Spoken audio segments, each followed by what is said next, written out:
What's going on, everybody? We are back. We got episode number 100 for the Club and Sub podcast. Full century mark here for the boys. So, pretty pumped about it. As a celebration of the 100th episode and the combination of UFC Long Island this weekend, our boy Danny Lags actually threw together a fun little show. Unfortunately, Lags had something come up at the last minute, so he's not going to make it on tonight. But he did leave us with a parting gift here, and that is for the New York card. We have, I believe, it is five cappers from New York coming on tonight. They're going to come on in parts here.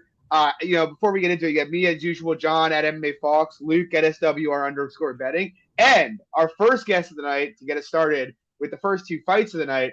We got Jonah Shiffy at JShiffyDFS. Jonah, what's going on, man? You pumped for this card? Not much. I am pumped for the card. I'm a little bit disappointed that I can't be there. I'm like probably an hour to 2 hours away from the card, normally in New York, but I'm in Colorado right now. I'm supposed to move next week. So I tried to get the girlfriend to let me stay out in New York, and it turns out we have stuff to do, things to move, and I have to be present. So I can't make the card, but I'm obviously looking forward to it. The main event should be super fun, a couple fun action fights. So yeah, definitely excited for the card this weekend. Dude, I'm disappointed as well. Gombas got an in at a suite. I texted him this morning. I was like, you should let Jonah know. I think he's in New York. He's like, no, he's not. I'm like, oh, all right. Luke, how about you? You looking forward to this? Yeah, as always, another card, another week, high level, low level, whatever. We're gonna do the damn thing anyway. Yeah, I'm looking forward to it as well. One of these weeks I actually have to win some money. Like, it's got to happen just by default eventually, right? So bit of a cold streak at the moment. But yeah, I like this card. So we'll get right into it. A first fight of the night, we got Jessica Penne. She's taking on Emily Ducote. Jonah, any opinion here?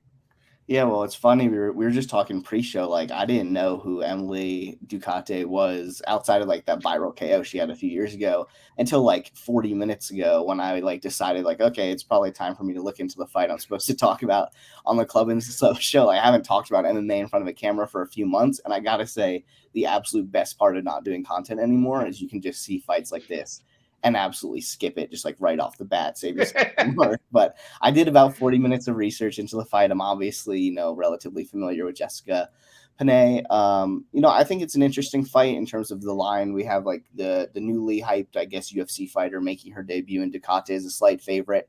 Penne is someone who I think, theoretically like to back in terms of the spot, right? Like the UFC veteran. She's fought multiple champions in the past. She's decent jiu-jitsu. I'm not overly impressed with Ducote. I think she's an okay striker. Apparently, there's some wrestling in her background.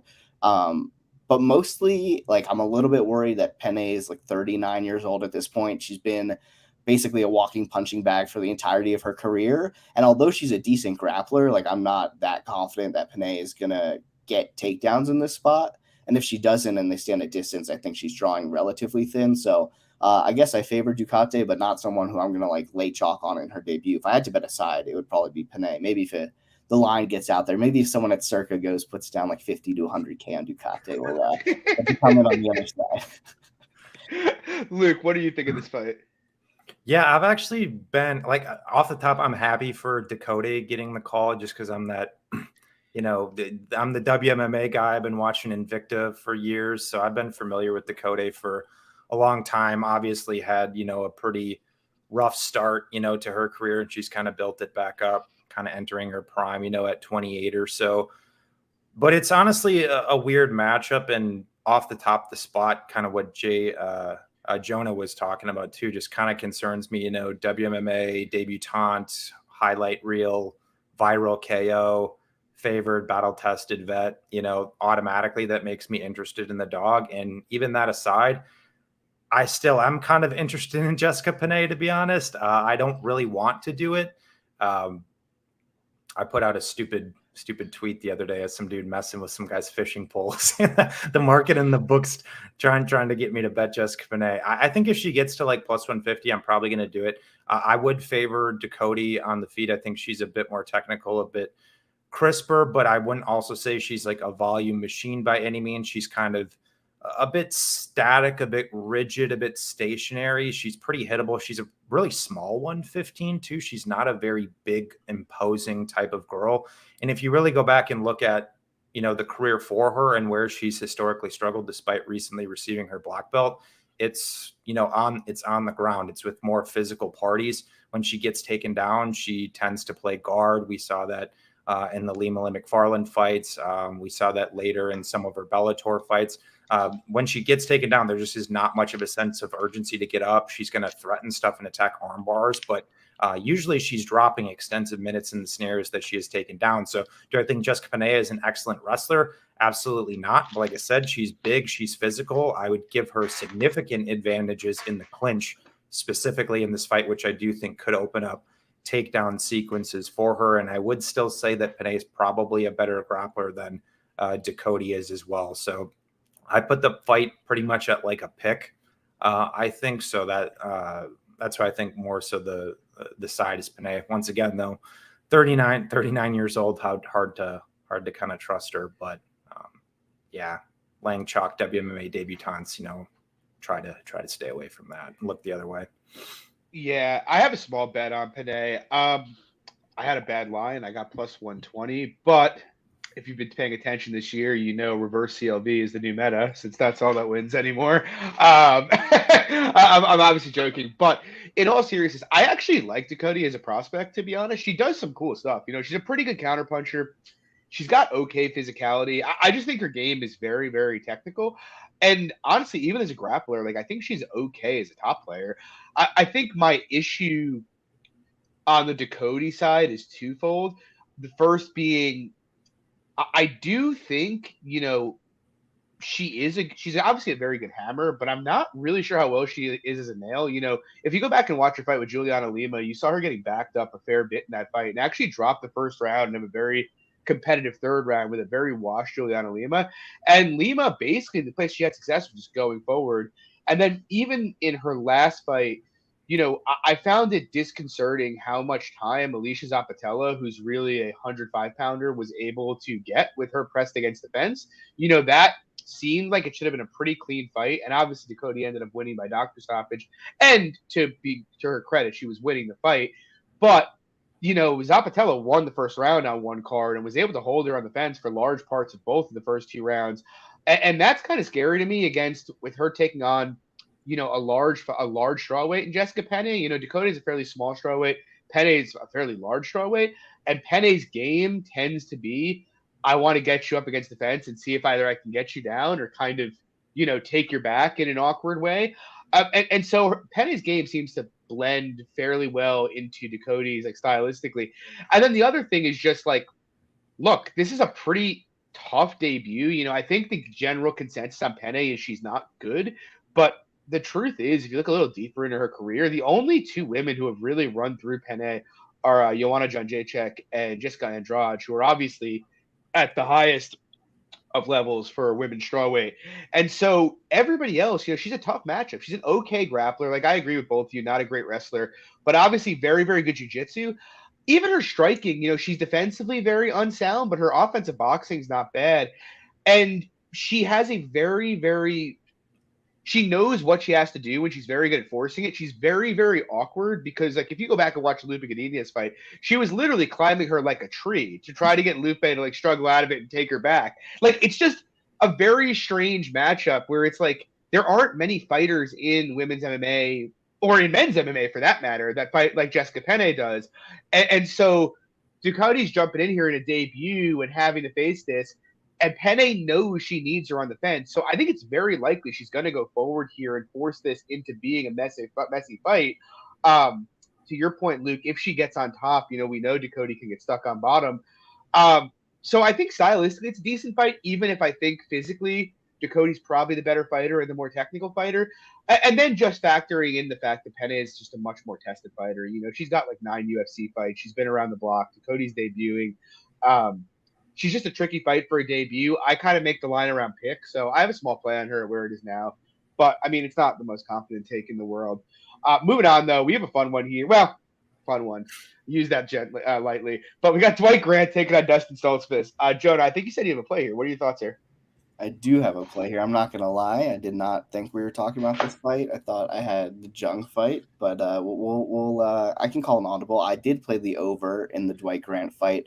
against Dustin Stoltzfus, which is more so a play on like Dwight Grant in general as a guy who like mostly goes into the octagon, doesn't throw much output, will like swing, a couple of heavy strikes per minute, most likely. As the fight goes on, I feel like his volume picks up a little bit sometimes, but one of those guys who's just like absurdly low level. I believe he's moving up in weight here, which I don't love. He's also like much older than people think. If I'm not mistaken, I think he's like almost 38 years old at this point. Yeah. Like he's definitely towards the back end of his career, moving up in weight, which I don't always love. And then Stoltzfus, like I don't have any really strong opinions on the guy. Like, sorry, I'm like coming off of COVID, trying to make my recovery live on the podcast.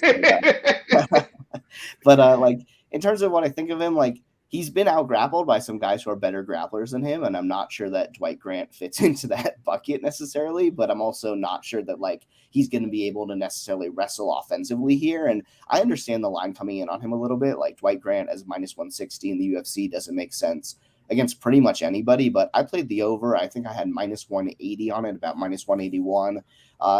1.5 rounds. It's just like Dwight Grant does not do that much to get fights finished, and I don't think that Stoltzfus is really going to be able to force a finish too easily himself unless he like shoots an early takedown, gets on top, and it's like an absolute mismatch on the mat, which I'm not sure it will be, even if we do get to that position. So I like the over here. I understand why Stoltzfus money has come in, but not necessarily a fight where in the money line I'm too interested currently. Luke, how about yourself? Yeah, probably one of the weirdest fights on the entire card for me. Jonah, I think, broke the fight down pretty well. The consistent theme with Dwight Grant is, he doesn't do things until he does things, but usually when he does things, they're impactful, they're powerful, they're explosive, despite being a shorter guy who's going up in weight. Dude's got like a 76-inch reach.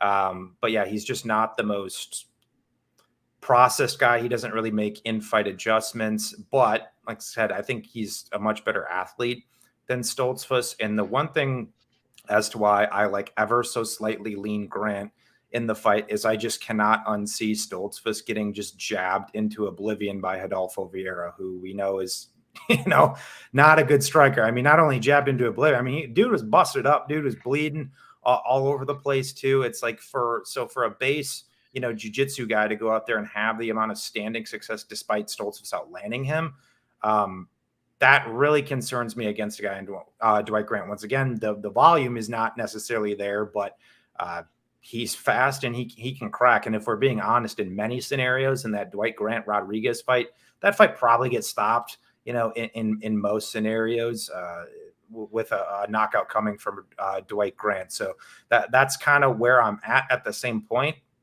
To Jonah's point as well, Dwight Grant is not, the caliber of grappler that this dude has fought at all, who doesn't even really offensively wrestle much too. So I think Stoltzfus can have potential offensive wrestling success. I think he is the better submission grappler in the fight. If this fight does go a full 15 minutes, I mean, it's just always split city for Dwight Grant. So I think it's close if it goes a full 15. So to me, that's why I kind of think it's a pick. Very close if it goes a full 15. Knockout upside on the Grant side. Potential wrestling upside for Stoltzfus. So I think if you got in on Stoltzfus around that like plus 145 mark, I think that was probably the play for the fight, just because I can't lay chalk on Dwight Grant, if my life depended on it. But I am picking him to win by knockout at some point. Yeah, God, it makes me sick to say it, but like I've actually considered betting Grant. Like I'm not gonna at this number, but Stoltzfus money's coming in, and I think if he got below minus 125, I'd do it. The thing for me is like, I agree with you guys. Obviously, Grant's a very good athlete. He's probably stronger than Stoltzfus is, even though I guess that's maybe debatable since he's coming up in weight here a bit. But like the biggest criticism people have of Dwight Grant is he's just kind of a guy that does nothing. The thing is, I don't want to say it's overrated because it's not. It's obviously not a great way to definitively win minutes. But what we've seen in the UFC with Dwight Grant is like his power and his length has also done a tremendous job of suppressing volume. Like this is a guy who, we saw win a decision against Algeo, and he outstruck him 38-24. Like Algeo, traditionally high volume. Went to a split decision with Francisco Trinaldo, was only outstruck by 5 strikes. He consistently has low volume fights, and because of the nature of the power of Dwight Grant, it kind of gives him an edge on optics. And you know, you can also say that's great. You know, well, what if Stoltzfus brings volume? Well, the guys that have brought volume, it hasn't happened much, but like you look at the two guys that have really taken the fight to him, it's Daniel Rodriguez, who did finish him, but he almost finished Rodriguez first, and Sergey Kandosko, who also finished White, but who also almost got finished before he finished him. You know, guys who decide to step into the fire with him, he will throw back if you go in there. You know, he's very, very happy to have a low volume kickboxing match, which I sort of think is what Stoltzfus is likely to oblige him here. But if Stoltzfus comes in there and is determined to, like, you know, just get off more volume, Grant's going to throw back and has a very strong chance to hurt him. And on the Stoltzfus side, I just don't really rate what this guy does. You know, I know in his last fight, he had a close fight with Mearshart until he didn't. But, like, the truth of the matter is GM3 is, like, one of those guys who I love, but he's very easy to take down, and he's very happy to try to just fish for sweeps instead of working up. So it's like, if you can deny that, he's kind of easy to hold down, which is basically what happened until he did sweep him, you know. Beyond that, you know, the Vieira fight, he basically had a 50-50 fight standing. He got dumpstered by Dawkins. He was getting lit up in his contenders fight before Joseph Piper broke his arm. I don't know. I just don't. I'm not saying Grant is some like super tested UFC caliber guy, but I've seen Grant compete with guys who I rate over 15 minutes in the UFC, whereas I haven't seen Stoltzfus do really anything that I rate over an extended sample in the UFC outside of like the grappling exchanges in the GM3 fight. Like, I guess there's upside of him holding Grant down, but like nobody who's taken Grant down outside of Trinaldo's really had a lot of success keeping him on the mat. So I don't know how likely that is. And I think, like, you know, if it goes 15 minutes, you're probably looking at a 50-50 that edges Grant on power. And I kind of think on finishing upside, he has considerably more. So it's like, I think Grant in like the 60% or so range is about right here. But again, like Dwight Grant is just not someone you want to have money on. So I would need a better line than where it is right now. But if it keeps coming in, I'll bet the baby deer. So we'll see what happens. Anyway, guys, I want to thank Jonah for hopping on. Jonah, you want to shout out any of your stuff? No, I got nothing to shout out. All right. You can follow Jonah at JShiffyDFS. Just so you all know, Jonah is the one who had the first scoop on Paolo Banchero going first to the Orlando Magic. So there you go. Not Adrian Wojnarowski. Thanks, Jonah. We appreciate you joining us. Take it easy, dude. Have a good one, guys. See you, buddy. Up next, we have my boy Pepe Silva here. Another New York boy. Pepe, how's it going? Are you looking forward to this card? What's up, boys? I'm stoked to be talking about the People's Main Event also. And, yeah, stoked to see a New York card. Stoked to see Burgos back and Ricky. It should be a fun card. Yeah, I'm pumped for it. Guys, give Pepe a follow at Pepe_Silva 716. Dude's up like 100 units this year. He's absolutely crushing it. So glad he kind of decided to join us here. First fight with Pepe on. We got Dustin Jacobi. He's taking on Jung. Pepe, what do you think here? Okay, so you know, I'm one of the guys that watches when the lines drop like really close. Yeah. And it dropped at evens, and then I saw some Jacobi money come in, and I was like, Jung as a slight underdog sounds like something I could be interested in before tape. And I was watching it, like trying to think if I wanted to take a position before I even looked into it. I was like, no, I'll just wait, see what happens. And then I ran the tape on Jung, and I was not impressed at all. And I was like, no, I don't think I can get there at Jung at plus 120. I kind of capped the fight at like Jacobi, like 55 to 60%. And so naturally I was just going to pass on this fight. But now that the line is completely flipped to the other side, I feel like I have to play Jacobi. Like, this is a massive step up in competition for Jung. I'm not really sure what people are seeing in tape that I'm not with Jung. Like, I don't like his defensive tendencies whatsoever. He's fought like the lowest level in the division possible. Like, his management is excellent. Like, they've given him such a nice pathway to acquire wins in the UFC. And that's how it should be, you know, with prospects who, you know, don't have a strong strength of competition, you know, raise them. And like I do understand the belief that he could be improving each fight and that he is improving, but you have to make a lot of assumptions to put him as a favorite against Dustin Jacobi, who is someone that I kind of view him similar to like a Marc-Andre Barrio, where he's just super consistent. He has a great pace and can just out volume guys. Somewhat intelligent striker, but he does have defensive flaws that like high level strikers can capitalize on. But you have to be a high level striker in order to do that. So he's someone that the kind of fighter that I do like to back, just because his game and he has the cardio and he has the volume. So generally speaking, I like to back guys like that. He hasn't shown any durability issues, despite he's eaten some clean punches.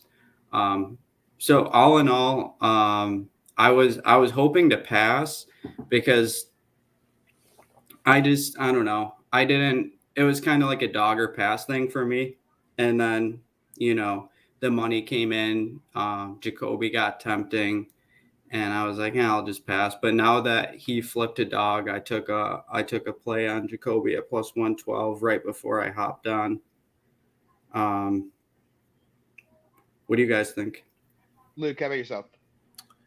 Yeah, so I'm the idiot with the horrible CLV here. I laid Jacobi actually pretty hefty for 3 units at minus 130, actually. So yeah, I don't understand this line movement at all. And honestly, the only way to me it makes sense is if someone knows something that we don't know, and like Dustin's hurt or something like that. But if you go back and watch the tape and you run the numbers here, I mean, to me, Dustin's probably like minus 200 minimum in this fight. There's multiple points you can reference for Jung, and I'm actually a fan of Jung. I've actually made a decent amount of money betting him. But to Pepe's point, I mean, we're talking about a big step up in competition against an elite level striker in Dustin Jacobi. We're not talking about Kadis Ibrahimov, who, by the way, bombed on him in the first and I think did outland him at distance. We're not talking about Mike Rodriguez, who's now cut. We're not talking about Kennedy and Nchekwa, who just decides to not do things at certain points in his fights. Like, we're not talking about we're talking about a high level kickboxer who's very processed, who's very consistent to do what he does. He's going to move on the outside. He's going to throw a lot of leg kicks. If you reimagine actually his UFC stats within his second run, he actually lands over 6 significant strikes per minute at like 54%, like just absolutely insane numbers. And it is something he can sustain. I know there's a couple fights where he has quote unquote looked more tired. But it's also been a product. He's actually taken a couple of them on shorter notice. And then even looking back at the Oleksiejczuk fight where he obviously didn't look good, a lot of people forget that, the dude came in there with a significant injury to either his foot or leg. So the guy couldn't kick. And we know with, Jacobi and his base and his style, it's very, I wouldn't want to say only predicated on kicking, but his kicks set up his hands and vice versa. And he pretty much had to go out there and just box the guy, which he did. He even limiting one of Jacobi's best tools, he still went out there and won a unanimous decision 29-28 just using his hands. So I think that needs to pay some credence. But the big thing that I can't unsee is Da Un Jung getting outlanded at distance by Sam Alvey and dropping the first 2 rounds in that fight. He obviously came on later, bombed on him in the third and forced the draw. I know some people think that shouldn't have been a draw or whatever, which is completely fine. I honestly don't care. I more so just take the overall stance that you're getting outlanded by a low volume counter fighter who goes backwards with poor optics, and Sam Alvey, who we know is over the hill. That's just not great. And, he fights guys like William Knight, who we know is very consistent to not do things until he does things, very antithetical to the game of Dustin Jacobi. Somewhat similar to Nchekwa. Sometimes he's high volume, sometimes he's not. Nchekwa didn't do shit in the first round of that fight, and he got finished, right? Where we just have a very consistent theme with Dustin Jacobi, and I think his takedown defense has also got exponentially better. in this most recent run, even with Cutelaba landing 9 takedowns against him. Once again, he took that fight on less than 2 weeks' notice and was on a beach in fucking Mexico drinking Mai Tais before that. So a little bit of context for maybe him not looking the greatest in that fight. Cutelaba only got 4 minutes of control time on 9 takedowns, right? So control time per takedown, really not actually that good. Can he go out there and just run Dustin Jacobi like he did William Knight, where he hit him with the same outside trip pretty much 10,000 times? Highly doubt it. So I think it's a great spot for Jacobi if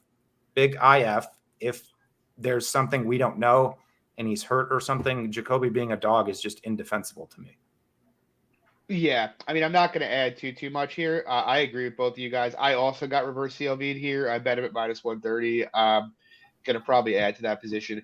Yeah, I mean, largely, I mean, Pepe nailed it with the output. To me, it's like I have a guy in Dustin Jacobi who I know is going to go and throw lots of strikes. You know, he's a guy who's landed over 100 significant strikes on contenders, 150 against John Alon. He's very, very good at managing distance. You know, I have some concerns about Jacobi long term. Like, I kind of think a guy who aggressively pressures him and can like get him on the fence is going to have some ability to hurt him, because he does have a tendency to keep his head kind of on the center and not move it off it. But that's not really Jung's game. Like, he'll I wouldn't even call him pressure. It's like, I heard people say that, but it's like, I mean, Sam Alvey, like, is that really pressuring? Like, Sam Alvey just backs up right to the fence. And I think guys that are sharp counter strikers could take it, but could like give him some problems because of that same issue. The thing is, Jung doesn't really counter. Like, we watched Sam Alvey throw the same shovel uppercut over and over and over again. Like, you watched Hadisi Ibrahimov basically go off in the pocket with him never really responding. And so, like, I'm guessing Jung's going to give him like an outside kickboxing match, as he tends to do.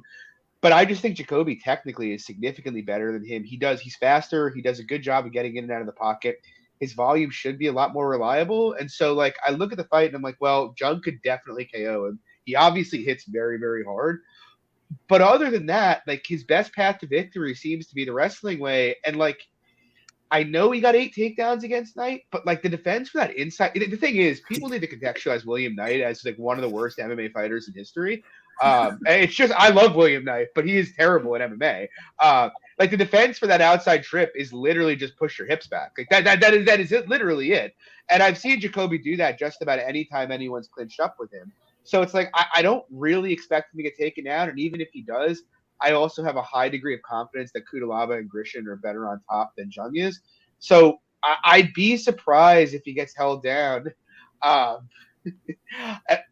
don't know. I just think on minutes, it's a massively favorable fight to Jacobi. I do give the Jung KO a fair bit of credence here. I kind of come down where Pepe does. Like, I have Jacobi at about minus 150 myself, like where I'd line this fight. Like, obviously it's a 205-pound fight, and Jung's a pretty big hitter, but I just think the paths to victory are so narrow, and like for him to win a decision, it has to be some combination of takedowns and Jacobi not bringing his normal degree of offense, which, you know, even in his last fight where he had both of his legs hurt, he landed 90 significant strikes. So it just doesn't seem very likely. So I'm on the Jacobi side here. Moving on though, cool fight. You got Philip. Yep. Just to say, it's also in a big cage too, which will help Jacobi with his footwork. Like, anytime Alvey was like feinting whatsoever, like it just fucked with Jung so much that like he wasn't even throwing anything. So like with the amount of feinting that Jacobi's going to be doing, I think he's going to like get in his head pretty easily and like stifle this offensive attack. Yeah, and like, that's the thing, right? Like, he doesn't stand in front of you, you know? Like, it's not like – I feel like Jung, if you give him someone who's going to stand directly in front of him, will do okay. But, like, even Alvey's minimal amount of movement seemed to kind of give him some issues cutting off the cage, which just doesn't seem like – right. And the kicks, too. Like, Kennedy could have been chopping at Jung, but he just wouldn't do anything. It's like, dude, kick him. You're just standing there with your guard up. Like, what are you doing? Like, that was the weirdest fight ever. Real quick to Pepe's point, actually, if you go back and watch the William Knight fight, obviously like 80% of that took place on the ground. But in the times that there was, distance exchanges, he let Knight just kick him for free. I mean, Knight landed naked kicks, completely naked. Yeah. And so if Knight can just kind of kick him for free, who's once again not historically a great kicker and more of an overhand power guy, where Dustin Jacobi is an excellent kicker. I think that needs to be said too. Yeah, I'm with you. Anyway, moving on here, we got Ricky Simone. We got Bill Algeo. He's taking on Herbert Burns. Interesting fight. Algeo was originally supposed to fight Billy Q. Pepe, any thoughts here? Yeah, I was bummed to see that Billy Q had to pull out of the fight. He's a Buffalo guy, and the fight card is on 716, our area code. So that would have been dope. And he's just a super fun fighter to watch. But Bill Algeo versus Herbert Burns isn't as intriguing for me. But the way that I cap this is like Algeo minus 180. I jumped in on the opener when he was minus 120 for a unit and a half, and I'm going to add another unit live after round one because Herbert Burns' win condition is pretty much almost all a submission in round one. He hasn't made weight in like 3 years, is it now? The past two fights, he either missed or took a catch weight. And he's coming off an ACL surgery. He tore his ACL last year. That's why he pulled out of the Billy Q fight. And yeah, I don't expect his durability or cardio to get any better. And Algeo is the kind of fighter I like to bet on. Very durable, high volume, good distance striker, much better than Herbert Burns at distance striking, and someone I know is going to be there for the 15 minutes. I can trust his submission defense at a pretty high confidence level. And yeah, I really like this style for Algeo. But yeah, live betting him would be the best at this point now that he's up to like minus 200. Luke, what do you think? Yeah, I think it's kind of I don't want to say entirely round one or bust for Burns, but that's just kind of the general type of fighter he is. I do rate him as a grappler, and I do think that is also what makes him interesting in this fight, though. Obviously, Algeo is a black belt, but his propensity to get taken down and pretty consistently give his back does give me some concern. I've seen pretty strong defensive responsibility from him in those positions to date, but I do think that shit does catch up to you at some point. So if Burns was able to get into dominant positions and submit him, I wouldn't be like crazily shocked. I mean, the guy did submit Evan Dunham, who's, Fuck that fight. A black belt for many years. I think it only been submitted like once prior to that, and he kind of made quick work there. So the ability for Algeo to get put in bad spots, which is ultimately what concerns me and why I'm not like running to the window necessarily to delay a big price. But I mean, he just has more outs in this fight. He's got the better striking, better output, better cardio. He's a black belt in jiu-jitsu himself. He can wrestle. He's strong from top position. So I do think moderately favoring him makes sense. Am I, really trying to lay it? Probably not. I kind of like Pepe's route better. Go to the live angle. I also do think like sneakily, maybe taking some sprinkles on Algeo round 2, round 3, which is like 800 plus 1,000, I think is an interesting angle. I know Algeo isn't a perennial big hitter or anything like that, but when you're facing, at least assuming my read is correct and Burns does gas, guys are more apt to make mistakes, whether that's striking or grappling. And I do think Algeo can potentially make him pay for that. So maybe some small little pops in those round 2, round 3 for Algeo. Yeah, Burns has been like an enigma for me, to be honest. Like I faded him in his first UFC fight with Nate Landwehr, which at the time seemed bad, but afterwards I'm like now fairly certain that Landwehr probably would be a favorite if they reran the fight. Then I bet Evan Dunham huge. So I'm like, there's no way this dude's subbing at Evan Dunham. He's going to completely fuck him up. That obviously did not happen. And that's kind of, honestly, that fight is what gives me a bit of pause here on the Bill side, because Dunham is, like you said, Luke, pretty high level black belt. And I don't know if he's just old and that's why he got tapped. And look, he hasn't fought again since. So I mean, that probably played somewhat of a factor. And But real quick, John, not to interrupt you, but usually your grappling isn't what goes at Right. the age, which is why it was impressive to me, right? Usually Exactly. it's the speed and durability. That's usually what goes, not your defensive And so grappling. like that's like kind of what sticks with me. Like I bet Pineda against him, but like Pineda I knew was going to be pretty tough to wrestle for him, you know, whereas Bill has all the tools to absolutely pay off this line, to be honest. Like, you know, Pepe, you both mentioned it, but like Bill will give his back to get up, but he also fights chokes very, very well, you know. Obviously Burns from like a jiu-jitsu submission grappling perspective is definitely better than Ricardo Ramos, but I'm not sure his MMA grappling is tangibly better than Ramos is. So that's, and like he fought the chokes against Ramos pretty well. So like I'm inclined to think he'll be fine. Like my biggest concern on the Bill side is just like it's less him even getting round one than like something stupid happening and like Burns getting in a tight body triangle for like 2 straight rounds and just kind of stealing a decision that way. Because I do think, you know, that is something that could happen just with how willing Bill is to give up his back to get up. Like we've seen Carlisle take his back, Lamas take his back, Ramos take his back. There's a lot of reason to think Herbert Burns can take his back here. But ultimately, like with the cardio dynamic, it's very hard to, you know, put much stock in Burns past the first round until we see it. You know, we saw it even back in his regional days when the guy gets extended, things just go badly. And obviously in this fight with Pineda, I mean, it snowballed downhill in a hurry after round one. So I'm inclined to think if Bill gets out of the first, he's going to take over and maybe even finish him late. Like I kind of think it's in play. I wish I'd be more inclined to play late Bill props if he was a little bit more assertive later in fights. But Bill kind of just tends to be Bill for every round. Like he's going to keep a high pace, but he's not going to like up the pace really.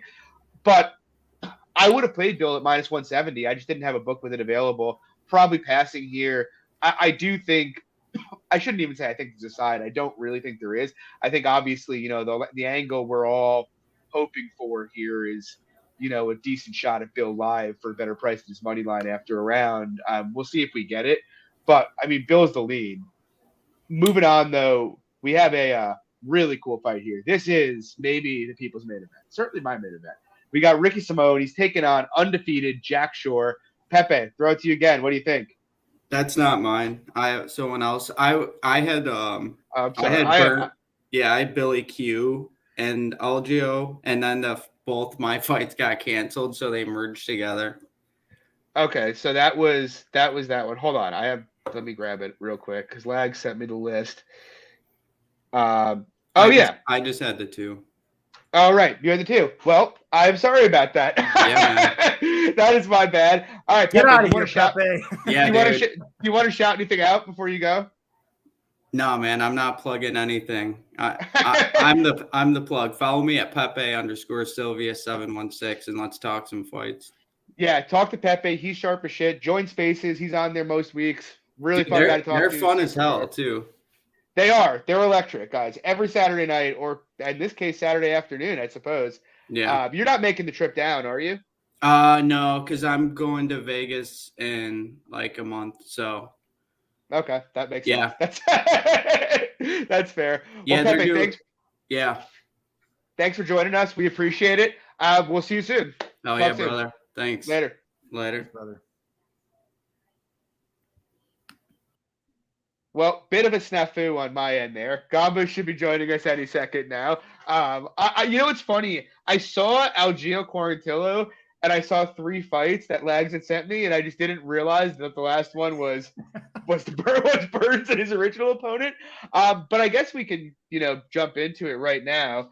Hold on one second. Gombas is texting me. I don't know why he's sending me an invite. Yeah, I guess I didn't even really look at the list. Yeah, no, I messed that up. All right, we'll jump into it though. I'll let you start this away. If he jumps in here, we'll take a quick pause. We got Ricky Simone. He's taking on Jack Shore. What are you? Oh, never mind. Hold on. Gombas is here. All right, Andrew Gombas is in the building here. How are you doing, Andrew? How's it going? Not too bad. Not too bad. You looking forward to this card? Yeah, I am. I always am looking forward to attending a live event with you, so that's a plus. Got a max bet on it, so what's not to love? Yeah, I'm excited. Guys, Andrew's super sharp guy. You can find him at Bets and Picks MMA. Yeah, we'll get into it then. I'll throw it to you first. We got Ricky Simone taking on Jack Shore. What are your thoughts? Yeah, I know I'm probably going against the grain of this podcast, but I like Shore to win the fight. I don't think there's any value from a betting perspective. I think slight favorite here makes sense. Both these guys I'm pretty high on just overall as fighters. They're both pretty, I'd say, solid dark horses of the division. I was on Shore in his last fight as an underdog against Valiev. He was an underdog here. I'd probably bet him, but I think he's just a little bit better technically. I think he's a little bigger than Simone. I think it's probably one of those fights that's a relatively close decision, but I do slightly lean to the Shore side. I definitely don't think there's value at minus 170. I get why people are taking the shot on Simone at plus 140, plus 145, but I'll be watching this one from the sidelines. Luke, what do you think? Yeah, I'm on Simone this week.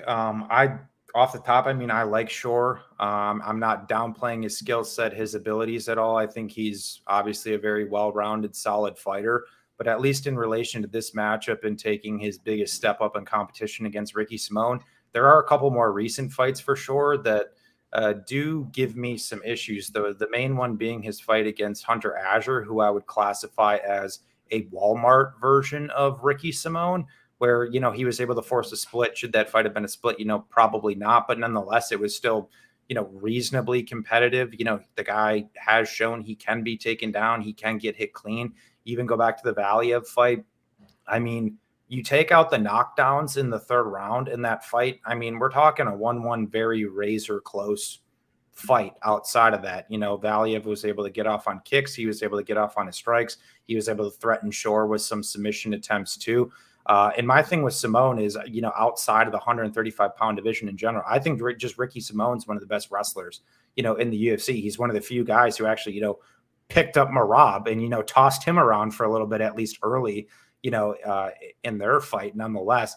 And, I wouldn't want to say a decent chunk of his fight time is spent grappling. I mean, a good amount of it, but like he's in control positions 90% of the time when his fights are spent grappling. Like I said, with Shore, he is black belt judo, jiu-jitsu. He's shown the ability to, use the butterfly guard effectively, elevate guys, get them off. But I think that like up, down, persistent mat return, grind, wet blanket game of Ricky Simone is going to give him some issues.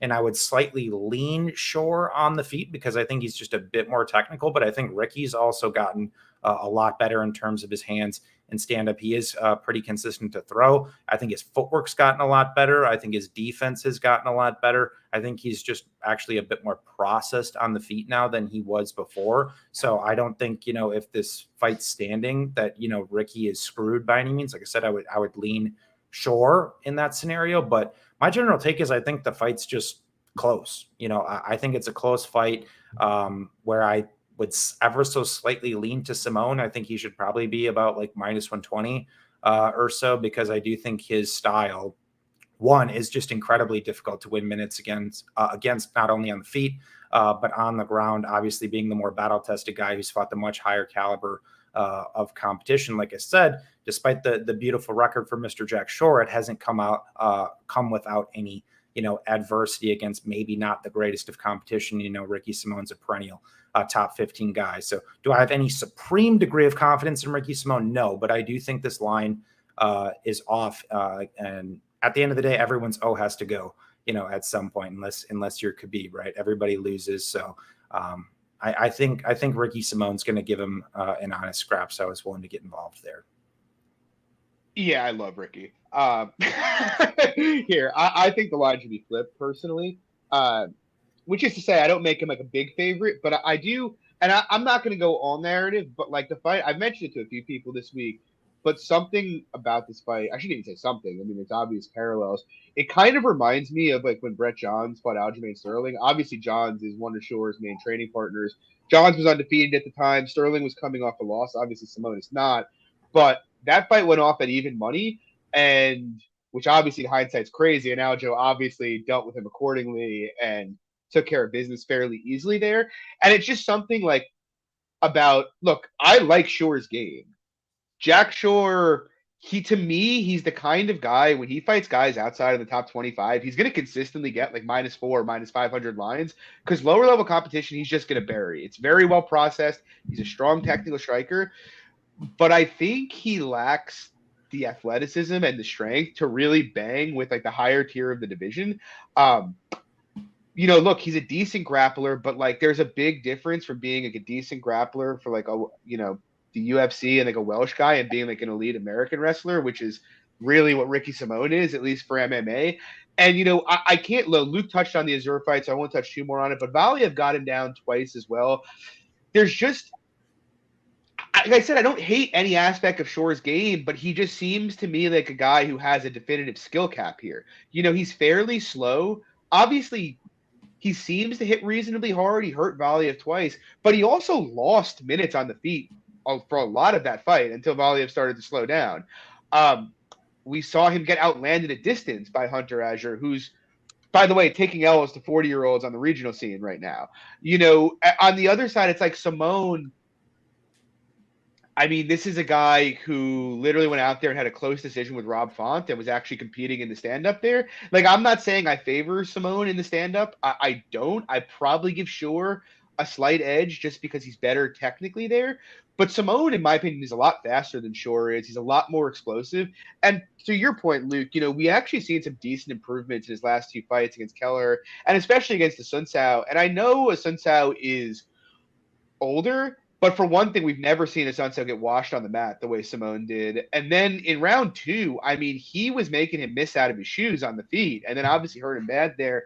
So, like, I think it'll be competitive standing. I just kind of think in the wrestling is where there's a huge edge here for Simone. Like, I'm not saying he can control Shore for 15 minutes, but the question is, does he really have to? Simone's a guy who's averaging 13 takedown attempts for 15 minutes. He's a guy who's constantly shooting. In his last 4 fights, he's been in a control position for more than 50% of each of those fights. Like, the guy, I think projecting Simone over 15 to get between 4 and 7 takedowns is very live. And even at the low end of that spectrum, like if you were to project Simone to only get 4 takedowns and some clinch control, you could probably project over a round of control time for him in an otherwise close fight. Like, I think you have to make him a favorite based on that. The only way I think you could say, oh, he shouldn't be a favorite with that dynamic is like if you give Jack Shore an outsized chance at a finish. And I know a lot of people want to look at the Uriah Faber fight and be like, oh, he got knocked out by Uriah Faber. And it's like, he did. He got caught behind the ear. And whether or not that was a good stoppage is fairly debatable, to be honest. But like, this is a guy who banged in the pocket with, Rob Font. He fought for a bit on the feet with Montel Jackson. He's not a guy who's been taking jabs and going down. Like, I just don't think you can put a Shore finish past like 15 to 20%, especially because I don't think Shore has any grappling equity here, if I'm being honest. Like, I guess he could land a takedown. He's not holding Simone down, though. The way Simone just completely snuffed out Borg's grappling in that fight makes me pretty confident he's going to be able to snuff out Shore's. So, I mean, I just favor Simone heavily in the grappling. I give him a big edge on athleticism and on speed. And I kind of think he has a pretty decent cardio edge too. Like, I don't think Shore's got bad cardio, but he did look like he was slowing against Azure, and he looked kind of tired at the end of the Valiev fight. So I favor Simone. I think he should be in the -150 range. I have about 3 units on him at the current line. It's probably my most confident lean on the card, at least at the number. Anyway, though, moving on, we go from Ricky Simone, Jack Shore to Punahele Soriano, Dalcha Lujambula. We got a banger. Andrew, what do you think? Yeah, I mean, talk about cardio concerns, right? Dalcha in his last fight seemed dead tired after like 3 or 4 minutes. He ended up getting finished by Cody Brundage. Low volume on the feet. He obviously has some athleticism. He has that the judo background, but he's not taking down Soriano, who wrestled at one of the best D3 schools in the country, at a high clip. I actually think, if anything, Soriano has a wrestling edge here. I see this primarily playing out on the feet, though. I mean, I've seen some love on the Dalcha side for some people I respect. It's not for me. I think the line's fine. Like, Soriano -225, -250. It's not a high degree of confidence, but he should be better than Dalcha here. I'm just not a Dalcha guy. I never have been. And I don't know. Nothing really about his game entices me really to play him ever. I think I've bet on him once, and I bet on him against Marcus Perez, I think, and he won. But like other than that, I've never even so much as been tempted to bet him. There's just a lot of things about his game I don't like.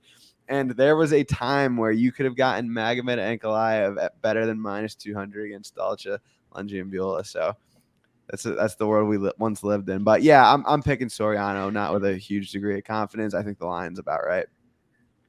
Luke, how about you? Yeah, I played Dalcha. I don't feel great about it at all. I mean, yeah, there's a ton of red flags with his game, and prototypically, yeah, he's not the guy I want to back. I actually backed Barrio reasonably heavy against him in that fight too.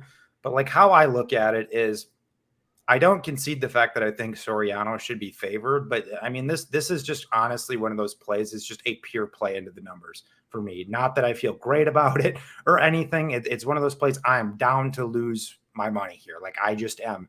Because when I look at the fight and I cap the fight, I largely see two big power punchers with poor defense and poor cardio. And one guy is -270. And so I don't necessarily think it's consistent for Soriano to come out here and offensively wrestle, because he's, despite the background, I don't concede what you're saying, Andrew, where I would probably have to favor him in the wrestling component here for sure. But even if you go back to his fight with Jamie Pickett, I mean, the only reason he wrestled in that fight, at least later, was ultimately because he was tired. So we have not seen necessarily, even going back to his regional days, this consistent trajectory for Punahele Soriano to come out here and dive on legs and shoot takedowns. And I think Dalcha, has shown, largely pretty good hips. He's largely a pretty strong dude. Like I said, I would still favor Soriano there. I do think Soriano is probably a bit more technical like that. But my general take is I do think this fight extends. I think both guys gas. I think it gets incredibly disgusting, incredibly sloppy. And it's close. So that's why I'm taking a small little a unit play on Mr. Dalcha at +210. I think he's down to like +190 now. So yeah, like I said, do I feel great about it? No, I don't. But I think it's just a sloppy fight between two big boys who are going to swing and who have no cardio. So I just can't justify Soriano over 2-1. Yeah, I mean, this fight's gross. I don't really have a very strong opinion. I guess for me, it's kind of a question of like outside of a Dalcha KO, what does that win look like? Is it just like a low volume, kind of they both gas out staring at each other, split decision type win? Because I guess that's in play. But like, I was very, very impressed with how, even though he lost the fight, Puna held up in the grappling with Maximov, because Maximov's a pretty good grappler defensively. So, like, I don't really think Puna has really that path here. So it's like, I think he needs to outstrike him, and I just don't know how likely it is. It's like Puna, or Dalcha's best effort in the UFC to date is probably the Barrio fight, which he pretty clearly lost. He's just so negative in terms of minute winning. It's hard for me to ever trust him. But then so it's like, oh, why wouldn't you bet Puna? But it's like on the Puna side, it's like if he comes forward and just uncorks hell, we know he can't sustain that past a round.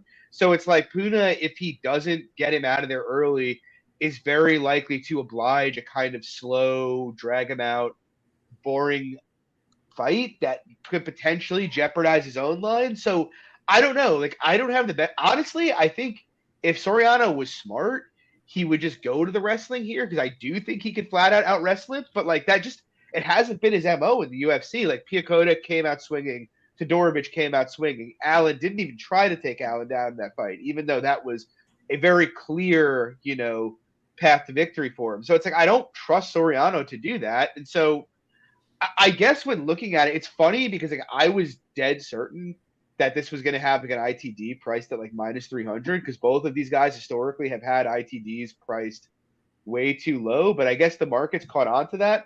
So even there, like, I don't really think there's anything special there. Maybe take a poke at the over if you really want action. But for me, it's a pretty hard pass. I'm not that interested in it.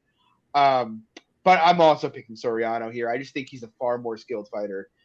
Moving on, though, we have an interesting one. Allegedly, if Miesha Tate beats Lucky Lauren Murphy here, she's going to get a shot at Valentina Shevchenko, which is interesting. Andrew, any thoughts here? Yeah, I thought I would like Murphy much more than I did once I taped the fight. I mean, Miesha, obvious concerns going down to 125 at this point in her career.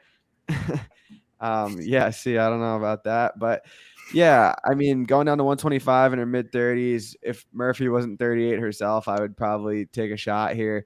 Tate should have the athletic advantage, but it's just so much of a question mark of what she is at this point in her career. I'm fine. I do favor Tate to win outright. I think she's a better wrestler, and nothing Murphy does is really spectacular. So I'm picking Miesha to win. Again, not a strong conviction, but I do think she'll get it done. And then I do think Valentina will do whatever she wants. Luke, how about you? Yeah, no strong opinion for me here. I kind of want to see what Miesha looks like on the scales.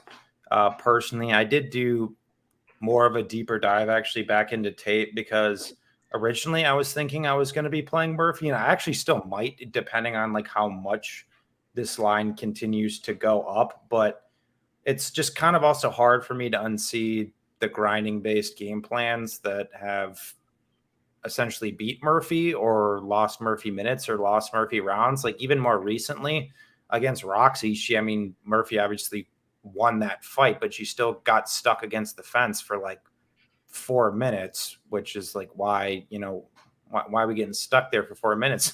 Lauren, and even if you go back to her tough fight with homegirl, what's her the girl that just got cut, who is the tough winner? Montano, Nico. She got stuck against the fence for like half of that fight too. Now, do I think Lauren's gotten a bit better and she's improved a little bit? Yes, but at least in a girl like Miesha, who's largely pretty aggressive to come out here and shoot takedowns, who I think is the better wrestler in the fight, that just doesn't make me feel great about it for Murphy. At the same time, Miesha's like overall success with her offensive wrestling has been somewhat sparing too as well. Miesha has no defense. Lauren largely has no defense. They both will throw strikes standing. So yeah, I guess put it this way, I'm not trying to sit here and lay over 2-1 on Tate. I think it's completely a dog or pass situation.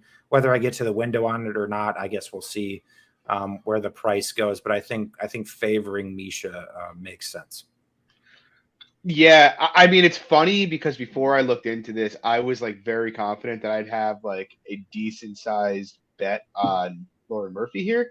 And then you look into it, and like Mbe just said it in the chat, but like, what is Lauren Murphy actually good at? It's like, I recalled her striking being better than it is. And in the context and like Tate at this point in her career is someone that I'm actively looking to fade. I don't think she's got it anymore. I think she's on the downslope. I think both Andrew and I, and maybe you as well, Luke, faded her with Ketlin Vieira in her last fight out there. And so like in my head, I was like, man, Murphy should really be able to, stop the grappling and outstrike her. And I do think she can largely stop the grappling or work up if she gets taken down. The problem is it's like, yeah, I don't rate Tate striking that highly, but like, look at Murphy's run here. It's like she wins a split with Barb Honchak where she gets outlanded. She knocks out Mara Borella in round 3 of a close fight with Mara Romero Borella, She beats Andrea Lee in an absolute heist in Houston where she gets outlanded by 30 significant strikes. She outstrikes Roxy. Okay, cool. But like everybody outstrikes Roxy. Like Roxy fights are very binary. She can either get takedowns or she can't, and she loses. She fights Lilia Shakarova. Now that's obviously a good win. She gets a submission, but she actually gets outlanded in significant strikes in that fight. And that was like an actual squash match, And then she fights Joanne Calderwood in her last win, and that's another fight where I personally don't think she won the fight. She got outlanded by about 40 strikes, had a good second round, but it's just like, and then she gets outlanded 98-11 by Valentina. The point that I'm trying to make is the statistics tell the same story as the tape. Murphy can't really strike at all, She'll be, aggressive at times, but she doesn't really have any power behind her shots. Her output's middling. She has no defense. Everybody outlands her. And so it's like, not only for her to be valued here, does she have to stop the takedowns from Tate, but she has to outstrike her too. Both of these things are big asks, in my opinion. So like I can't get there, and I do think on the Tate side of things, it's like, am I laying minus 200 on Misha? No, because she's an older fighter who I still don't totally trust off of, basically that hiatus. Like I know she had a reasonably close fight with Ketlin, but like that was more to me a product of Ketlin kind of slowing down in that fight pretty quickly than anything else. So I don't trust her, but I do think, it's funny. Had I looked into the fight a little earlier in the week, I actually might have laid the chocolate Tate here. I just don't see a lot of scope for a Murphy win. So yeah, I mean, it's a pass for me. Andrew, though, thank you for joining us tonight. Do you want to give a shout out? Tell people where to find your stuff? Yeah, sure. At Bets and Picks MMA, Twitter. Have a podcast. I work for CBS Sportsline, so check me out there as well. Thanks for having me, guys, as always. John, I'll see you Saturday. Luke, hopefully I'll see you soon, buddy. Yeah, Sure. sounds good, man. Thanks, I can't buddy. wait for it. Take it easy, dude. All right, so we are waiting for Liam to get here. I guess, let's real quick just kind of run like a little recap here. First fight of the night, Luke, you're thinking about a Penne bet, right? Yeah, nothing yet though. I've bet Penne. I might bet Grant. Luke, what's your take on that fight? Potentially Stoltzfus? Pass. We're both on Jacobi. We both think Algeo should win. We're both betting Simon. Luke is betting Dalcha. I am staying away. And we're both passing the Lauren Murphy fight. Andrew's max bet is on Jacobi. He loves him this week. I love Jacobi this week. I think we're all going to be in on Jacobi. And if it turns out this line movement was a trap, so be it. I think that's something, we're both happy to live and die with, I guess we won't keep you guys waiting too long here. I'm going to text Liam real quick. And we can just jump into the next fight here. So next fight of the night, we got Shane Burgos. He's taking on Charles Jourdain. Line right now seems to be coming in. Opened kind of, I think it opened minus 150. Burgos got bet to minus 200, and now you can get him as low as minus 65 in places. Luke, what are your thoughts about this fight? I think it's actually a decent spot for Burgos at the current price. I'm not completely interested. I kind of like minus 150 is the mark I'm looking to get involved in. Like I understand like the notion as to why someone would be inclined to bet Jourdain. Two of these guys, they're both exciting, crash test dummies in a certain capacity throughout the course of their career. But if you really go back and actually contextualize Shane, like he is just a much better technical boxer in this fight. Like it's honestly pretty easy in that capacity. I'm not saying that Jourdain's a bum in the technical capacity because he's not. That's not what I'm saying. But I do think there is like a somewhat level difference, at least in the striking here. I know people talk about Shane. He's getting deaded here more so recently and even later in his fights. But we're talking about like elite level strikers, and that Barbosa fight was pretty competitive. Up until the knockout, Calvin, obviously, he's a top guy. The Emmett fight, very competitive prior to the knockdowns as well, too. So it's like,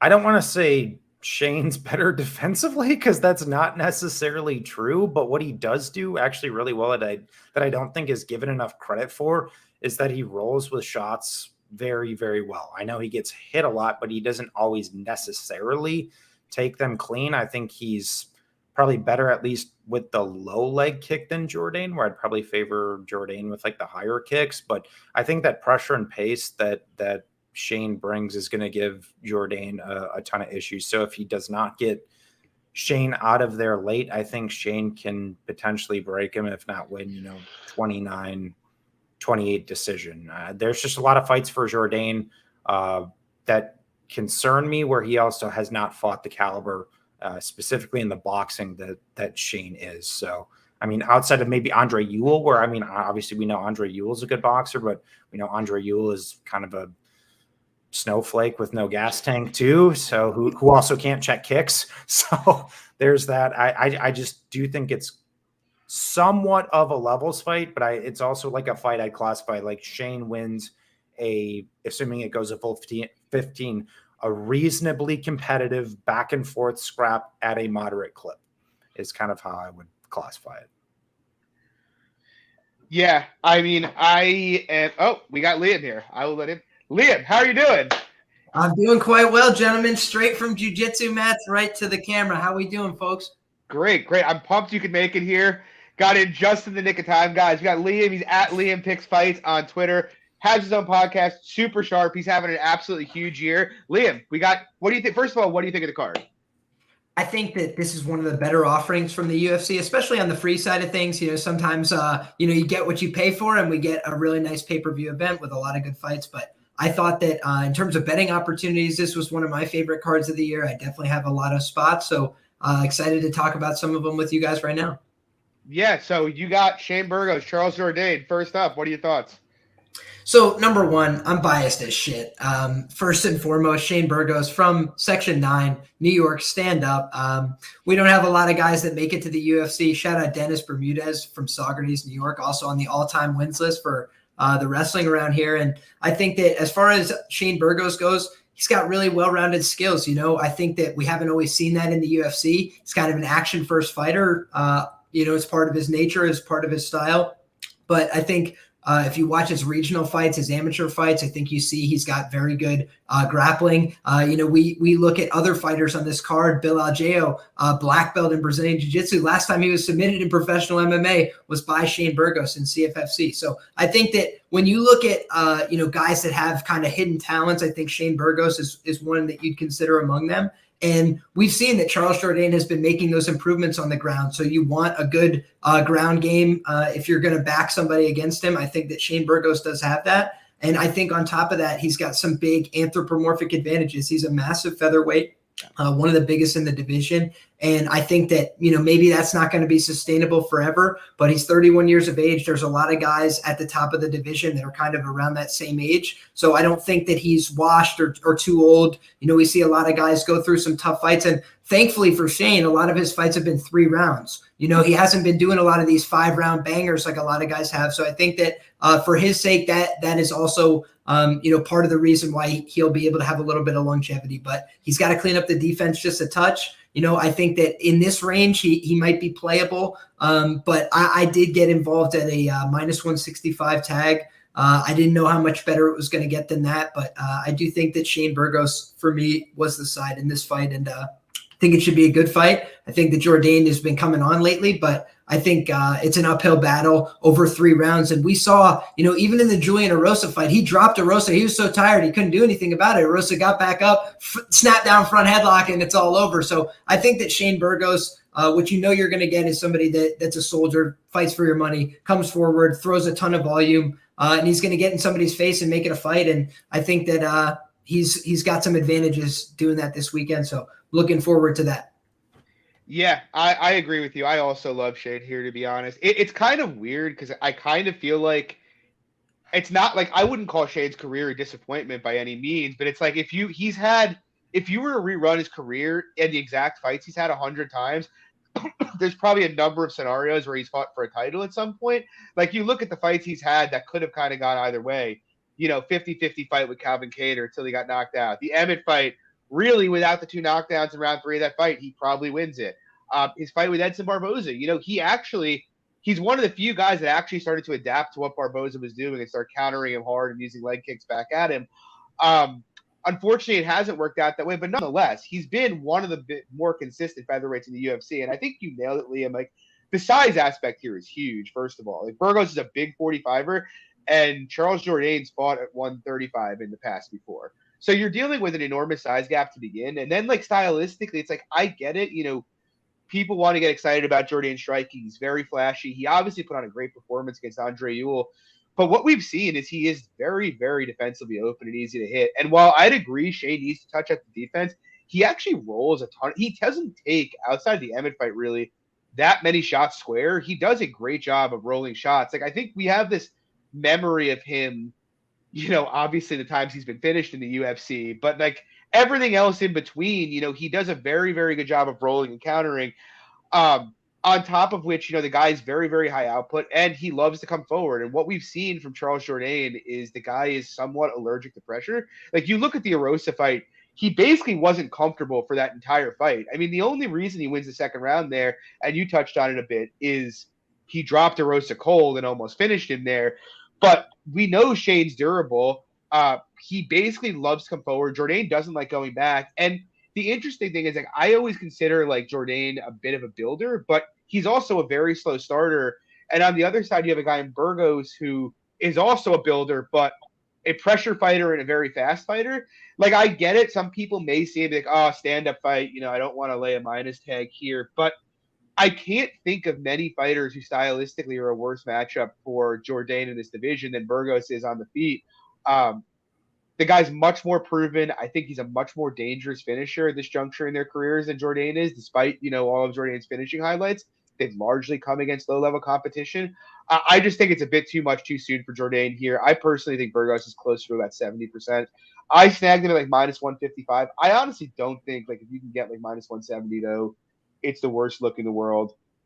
Moving on, though, we have a interesting fight here. I'm very curious to hear your take here, Liam. We got Matt Schnell, Danger, taking on Sumudaerji. What are your thoughts? Yeah, I mean, this is one of the hardest fights for me to pick on the card. I mean, obviously, I pick Sumudaerji as like who I would side with as an outright favorite because it's Matt Schnell, right? Like, I truly have found it like hysterical going back and rewatching the Hector Sandoval fight. Prime example of just like it's like baffling almost, but any punch can change a fight. I do think that for Sumudaerji, you want to keep distance. You want to throw strikes with this guy. Matt Schnell's not a bad boxer, but I do think that he is a huge chin liability. And I don't know that he's got, necessarily the read for speed that he'll need in this contest. I do think Sue is going to have a hand speed advantage as well. But I think Sue is a little bit unproven for the price tag. So for me, this was a kind of a clear pass spot from a betting perspective. But it's I can understand the take that Matt Schnell could be value here because he's a little bit more proven. He's fought better guys. But for me, this is a fight where, I don't know, Matt Schnell's not the kind of guy I want to ride to battle with. So I'll let other people, take the spoils on this one. I'm gonna let this one go. Luke, what about you? Yeah, kind of a similar take for me. I'm picking Sue. I think he's the better fighter. I think that general range-based game, I think, is going to give Schnell some issues. We even saw it against Bontorin, which I thought was kind of interesting because historically Bontorin, I would say is more known and better in the pressure-based game, but he actually beat Matt Schnell, in a more tactical-based approach, which I thought was really interesting, where I would actually rate from an outside striking perspective, Sue better in that category. I think his footwork is better. His general understanding of a distance is a lot better. I think he's a bit quicker than Matt Schnell. And the thing with Schnell, obviously, that Liam touched on too, is, is the chin's always not there. And he's kind of fighting a guy who I'd classify more in still the sniper category. Obviously, it's 125. So projecting KOs at 125 can always be a little difficult. But I do think he is live to KO Schnell. But the primary reason why I can't, parlay Sue or lay this number is because he has been submitted in all four of his pro losses. You got to go back to his debut against Homeboy Smoka, but there were still a lot of things I just did not like in that fight. Even when he was taken down, he had, opportunities to disengage grappling sequences there, and he chose not to. Granted, once again, his debut, he was a kid at that point, but at the end of the day, that is the sample that we have. Schnell is a competent grappler at the end of the day. Does Schnell go out there and shoot takedowns and wrestle? Even if he does, how much success does he have? I don't know, because primarily the grappling success of Schnell has obviously came from bottom two, where I don't anticipate Sue to be shooting. But, nonetheless, I still have gigantic question marks about his defensive grappling. So to lay this kind of a price, I just can't do. But I do think he should win this fight at a moderate clip. Yeah, I mean, it's a weird fight, and it's the kind of fight where, like, I honestly, before I looked into it, was kind of tempted by the Sue number, because I do think Sue's striking is legit. Obviously, he has to prove that a bit at a higher tier of competition than he has, but everything I see technically, his management of distance, his ability on the counter, as Liam touched on, his hand speed, seems very, very legit to me, especially the guy with that frame. But, kind of to both your points, it's like it's very, very hard to unsee the Louis Smolka fight. He got mauled on the ground in that fight, and obviously that was very early in his career. He's very, very young. It's certainly in the range of possible outcomes that he's made big improvements. I'd expect him to have made some improvements, to be honest, on the mat. But nonetheless, the questions are there, until it's hard to trust him against someone who has decent jiu-jitsu until we actually see it, which would make you say, well, then why not bet Matt Schnell? The thing is, I bet Matt Schnell in his last fight against Brandon Royval. I bet him against Alex Pantoja. I have lost enough money on him snatching defeat from the jaws of victory that I'm not going back to that well ever again. The truth of the matter is, though, I think there's a huge edge striking here for Sue personally. And we all know the Schnell durability issues. Yes, if you told me right now, John, Schnell's a lock to attempt 8 takedowns this fight, I'd be like, okay, that's interesting. Maybe I could take the poke there. But it's kind of like, Vandera Sherman last week, where a lot of people were like, oh, the grappling edge for Vandera is massive here. It's like, well, sure, but the guy doesn't attempt takedowns. Schnell hasn't landed a takedown in over 5 fights. He's never attempted more than 2 in his career. So it's like, do you really? It's like, yes, the grappling aspect of the fight is enough for me to not want to lay minus 250 without knowing what Sue's grappling is like. But am I really going to trust a guy who doesn't really ever try to grapple to go out there and try to grapple with Sue? I not really, especially because even, let's say hypothetically that is his game plan, I don't think it's going to be easy for him to get inside. That's the other thing. He's going to get. I think he gets picked off a lot if he tries. Even if he tries to force, grappling type fight. So it's like between that and the durability and just general Matt Schnell being Schnell, I can't really get on board here. So it's a pass for me as well. But it's an interesting fight. I'm more curious to see, what improvements have been from the Sioux side than anything else. Moving on, though. Yeah. Oh, sorry, Liam. I was just going to mention on the way out, the one thing to note about him is that he's literally got the lowest strikes absorbed per minute spent at distance, which is really impressive. So, it's a limited sample, but I do think that, if he's able to handle a test like this and show some core competencies, he could be somebody who's, interesting to watch in the division moving forward. Yeah. I mean, I agree 100%. I think it's 1.79 or something nutty like that. Moving on, though, we have a great, I guess this would be the feature bout of the evening. We got Li Jingliang. He's taking on Muslim Salikhov. Jingliang obviously coming off getting submitted by Hamzat in round 1. Salikhov coming off a win over Francisco Trinaldo. Liam, what are your thoughts here? Yeah, for me, I've gotten on board with Muslim Salikhov a few times because he's very competent and, he kind of looks old and these sort of things. So, somebody that the market tends to overlook at times. But I do think that at this point, his win conditions almost baked into the line. And I don't really like the prices on him at this stage. And I kind of think that this might be a buy low spot on the Leech. Reason being, I think that the Ponzinibbio fight, we've seen now a couple other guys have gotten the chance to go in there and clean up Ponzinibbio. A couple of the younger guys in the division around the same age haven't been able to do it. Granted, Pons was coming off a layoff there, so a little bit more hesitant. But still, you'd also think somebody would be hesitant coming back off a first-round starching. So I think that we've seen Pons isn't a completely spent force. He still has some staying power in the division, maybe not as an elite player, but the Leech was able to instantly knock him out. He does have some real power in the division. I think that Salikhov, the same could be said for him. But I have some questions. He just pulled out of his most recent booking in the UFC, undisclosed reasons. Don't like that. Can't even find out why. And then the guys on Instagram wearing PFL T-shirts looking older than sin, in truth. So I am not loving any of that at all. And then I look at the Leech side, and what did he do? He was like, listen, I'm not happy with these losses, so I'm changing something about my life and career. He moves over to the States with some other prospect, Shah Yalan, right, that everybody's ready to write off. And then Shah Yalan comes out with a huge performance, looks completely different, throwing a lot more volume. I think that those kind of things, for me, give me some confidence that we might see improvements here from the Leech. I think physically he looks tremendous.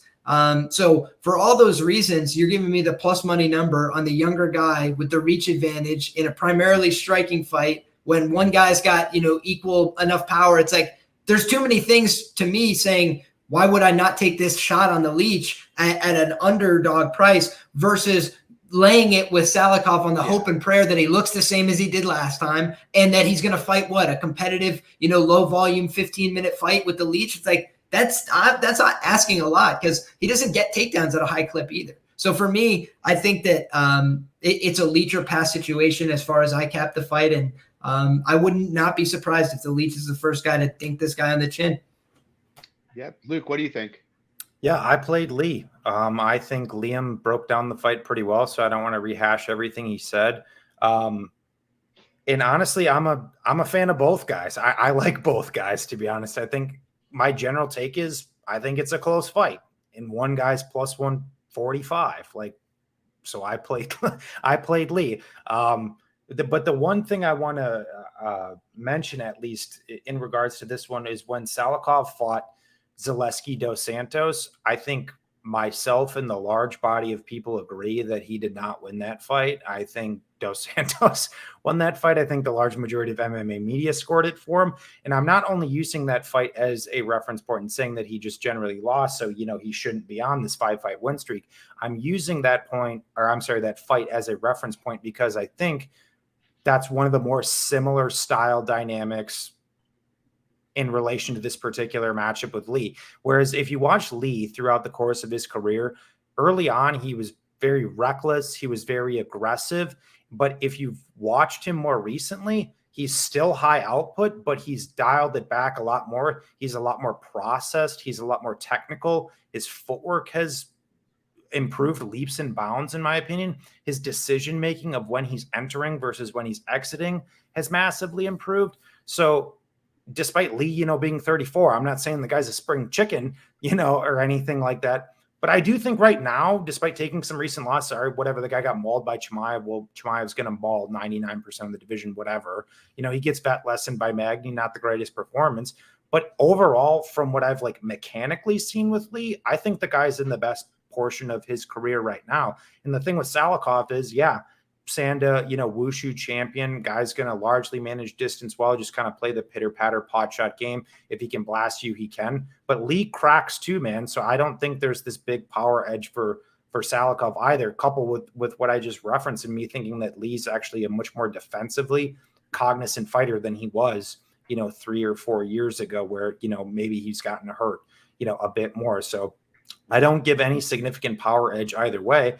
And I think he can make this fight close, to Liam's point. I mean, Salikhov's 38 years old. And if you go back once again to the Zaleski and his fight with Trinaldo, despite his distance management largely being very good, if you've noticed with him in both of those fights, albeit fighting better guys, he's starting to get hit clean a lot more than he was in the earlier portions of his career. So we know when guys tend to get older. I'm not saying we haven't, or that I should say that we've visibly seen it yet from a speed perspective, but speed is one of usually the primary factors that does go when these guys get older. And like I said, I don't like that Salikhov has started to get hit clean more. I liked largely what I've seen from Lee. Is my take strong? Is it bullish? No, but I just plus 145 is wide to me in what I think is a competitive fight. Yeah, it's funny. I started the week thinking, not that I would bet Salikhov, but I kind of pre-tape was I don't know, Leach gets hit a lot. Salikhov's pretty sharp on the counter. He probably deals with him. And then it's you start looking at it, and I've kind of I haven't bet Lee yet, but I've kind of come around to that side of things, just in terms of, I mean, I'm not going to go through the whole thing. You guys just both broke it down excellently. But the truth is, the volume aspect of this fight is such a critical component, even outside of all the technical aspects of it. And it's something that often gets overlooked.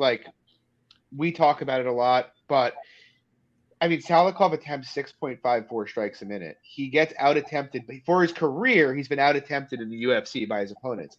And that's fine if you're, landing with a lot of power, dropping guys, which he has been. But to your point, Luke, he's been getting hit a lot. He was fairly lucky to escape the Zaleski fight. He was getting, I don't want to say owned, but he was pretty clearly losing the early portion of the Trinaldo fight before he hurt him. And then, it kind of snowballed downhill from there, which tends to happen. And it's like outside of that, like what has he really done in the UFC? Like Ricky Rainey, okay, like that doesn't really tell me a whole lot. So I look at this and it's like whatever you want to say about Leach, man, the guy's been fighting dudes forever. Sure, the Magny fight wasn't a bad look, wasn't a great look, but that wasn't like he got outstruck at distance by Magny. He went in there and for whatever reason decided he was going to grapple Magny. Like I'm pretty confident that's not going to happen here. Obviously, he beat Ponzinibbio. He beat up Zaleski dos Santos, which actually gives us a common opponent where you have Zaleski actually outlanded Salikhov as well. And so, like, I look at it, I think Lee is fat. Well, speed's is probably close, but you have Salikhov clearly declining and getting older. So it's like 38 and declining against a guy in Leach who's not young, but who still throws heat. And so I kind of feel like you can reasonably project Lee to perform as well as Zaleski at distance here. And in terms of like, yes, Leach has been knocked down and wobbled a bunch of times. He's never been KO'd though, and he actually knocks guys down at a similar rate to Salikhov.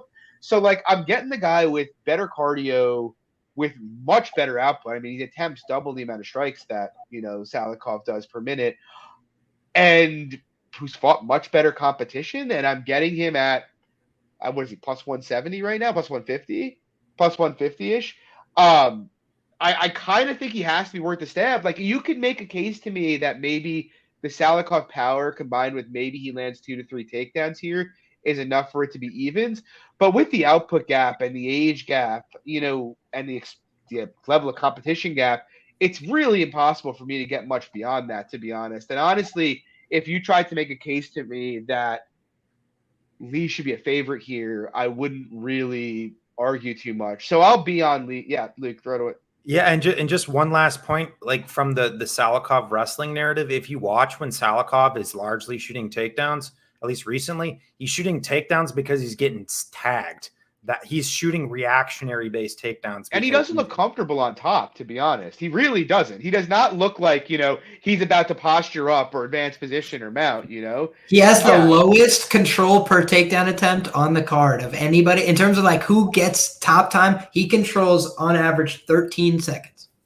I did not know that. But that actually, it's funny that you say that because like I remember looking at his stats when I went to tape it and I was like, I didn't really recall him really being a wrestler. And then you see it, he's down there, it's just like a deer in the headlights, like trying to get out of Dodge as soon as he can, Like I said, I think that number plays into it, though, because he's wrestling when he's getting – it's because he's hurt, though, right? So he doesn't even have his wits about him. So I'm not saying like, because then if he's fresh, he shoots takedowns, he's fine. But historically, even when he has been fresh and has landed takedowns, his overall success is not high.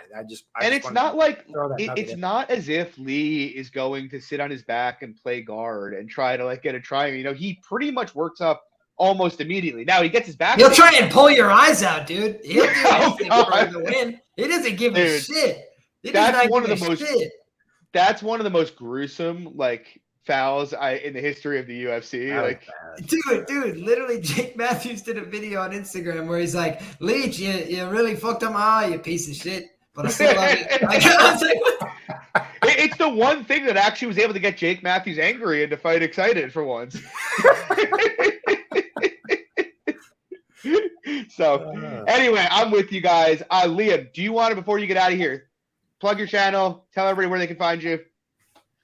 Absolutely. Well, number one, I'm going to be doing a show on Pub Sports Radio in like an hour where I'm going to talk about some Prize Picks looks that I have for this weekend. So if you guys are interested in that kind of thing, come by, say what's up. And additionally, you can find me always at Liam Picks Fights everywhere, YouTube, Twitter, and Instagram as well. So appreciate it, guys. Thank you so much for having me. It's always a pleasure. And big New York card.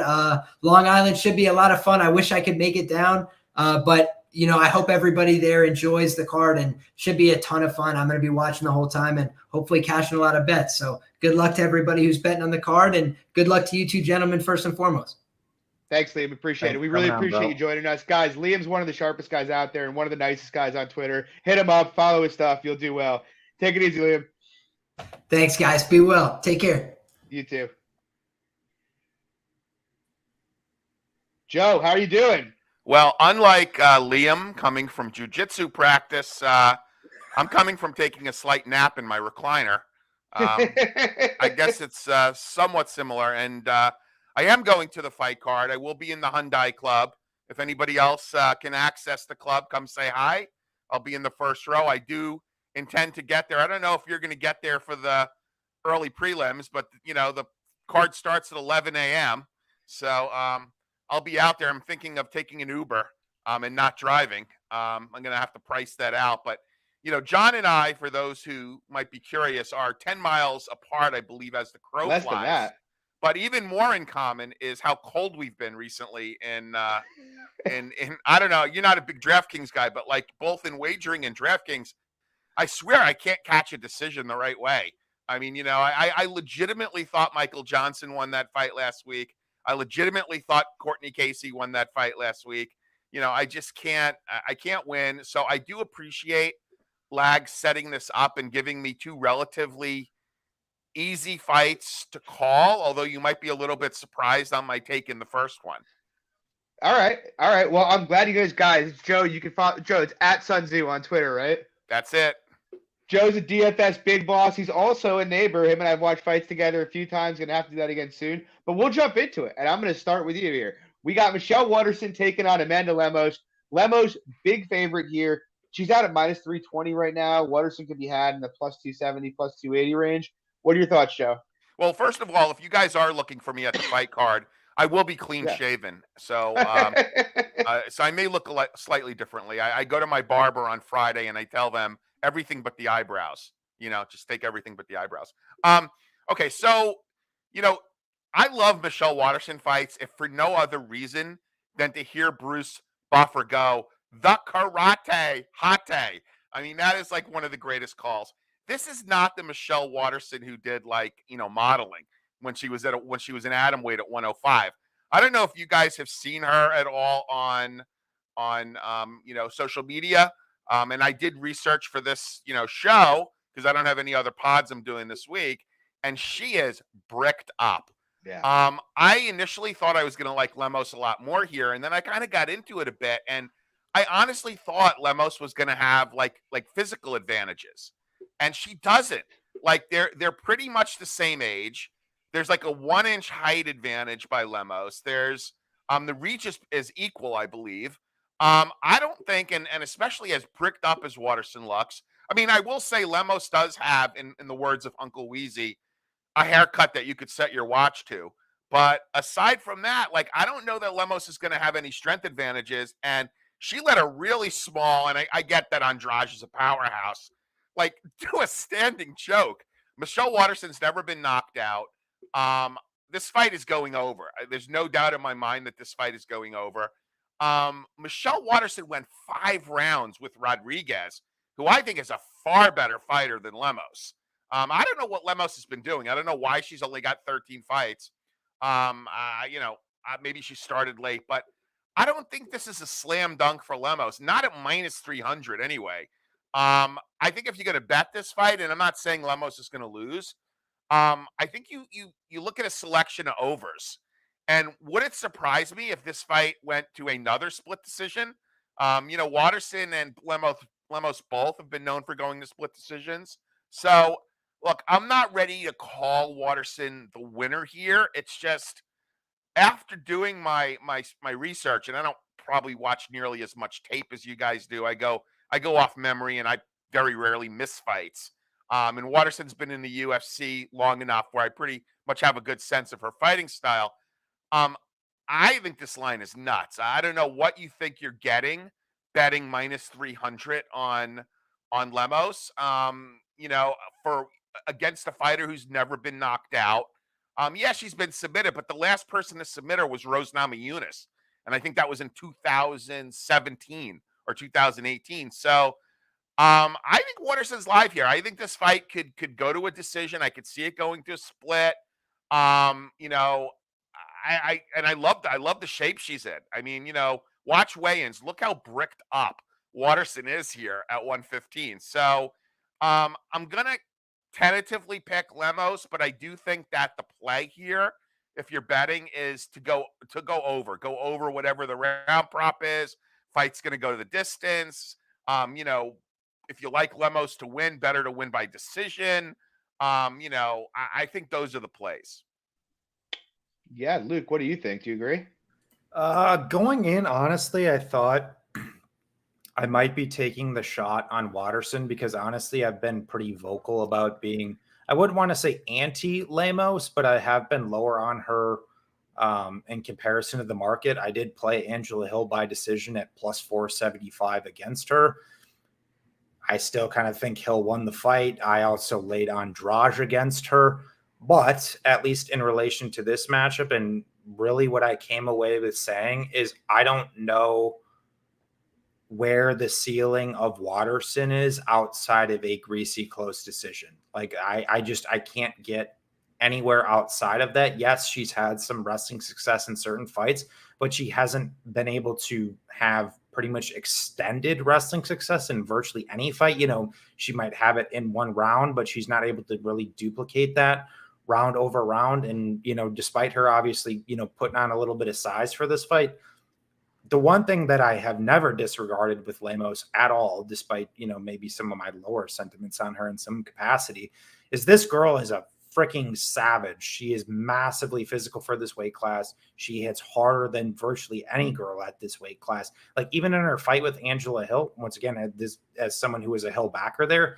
she kicked Angela Hill square in the face. That was one of the nastiest front kicks I think I've ever seen. I don't know how Hill ate that and survive, to be completely honest, because I think in the large majority of scenarios that Hill gets knocked out there. Like I genuinely don't know how the girl survived that kick. Like Lemos just brings another level of physicality, and I understand that Waterson has been pretty much one of her main calling cards is that the girl is just tough as shit. She's game, she's durable, but I'm curious to see how that pans against a girl like Lemos, who, like I said, who I think is one of the most physical girls at this entire weight class. And at the end of the day, Michelle Waterson only defends strikes at 50%, which is shit against a girl who hits as hard as Lemos. So I don't project really much, if any, wrestling success for Waterson, coupled with the fact that she's largely usually relying to play the outside, you know, throw teep kicks and then flurry. I think Lemos wins optically. I think Lemos wins on volume. I think Lemos wins on power. With all that being said, in relation to the line, you know, am I running to the window to lay over minus 300 on Lemos? No, because there are still some disconcerting things in her game at the same time. But like I said, from my perspective of what the ceiling of Waterson is, to me, it's just like a close, greasy fight where in comparison to Lemos, I think she does have knockout upside in this particular matchup, or to just pretty much, you know, beat the shit out of Waterson, because we have seen Waterson struggle with, you know, I want to say bigger hitters, but just more attritional based, better range strikers, which is Amanda Lemos. So I think largely the price is actually pretty justified.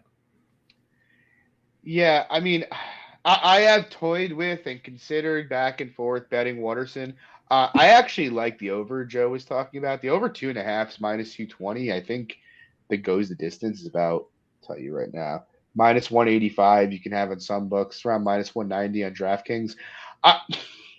I guess for me, the problem with the Waterson side of things is like on paper, and especially from not even a narrative standpoint, but from like a ELO standpoint, who's more proven, who's done more, you know, there's obviously very clear reasons to bet Waterson here. You know, she's fought in far stiffer competition. She has much better wins than Amanda Lemos does. And even if you wanted to, and, you know, I've referenced it a few times tonight, but common opponents can sometimes be decent predictors for how striking will play out in a fight. You know, they obviously both fought Angela Hill relatively recently, and they put up similar fights. The problem is for me is that, you know, Waterson's fight with Hill, it really took her like 2 rounds to get going in that fight. And that was a 5-round fight. This is a 3-round fight. In a 5-round fight, I'd be very interested in Waterson at the number just because I don't trust Lemos' cardio at all. The thing is, like, you know, I know Hill just arguably beat Lemos, but Hill is a lot more physically assertive than Waterson is. Like, Hill did not back away from going into the clinch with Lemos. She actually forced her there and like forced her up against the fence and beat her up there. Could Waterson do that? You know, to Joe's point, she looks in great shape. She is pretty strong for her size. I guess theoretically, but like Hill comes from a Thai background. You know, she has a good clinch game. That's never really been Waterson's bread and butter. And so it's like, okay, is she going to win a kickboxing match? I think she could theoretically outpoint her, but like Waterson for her career has been so negative. She's been outlanded for her career at distance, as opposed to Lemos, who's outlanded her opponents. Obviously, I don't think Waterson gets finished, but the power component here is significant and significantly favors the Lemos side, which obviously plays her favor, plus the whole leg kick thing. And so it's like, is Waterson going to grapple? Because I actually don't think Lemos is great on her back, but like we just saw Waterson go 5 rounds with Marina Rodriguez and attempt 1 takedown a round. It's not like she was putting on her singlet for that fight and pressing, the fight to the ground. When she should have. Right, exactly. She'd attempt a takedown here or there, but most of the fight, she kind of just let Marina dictate distance.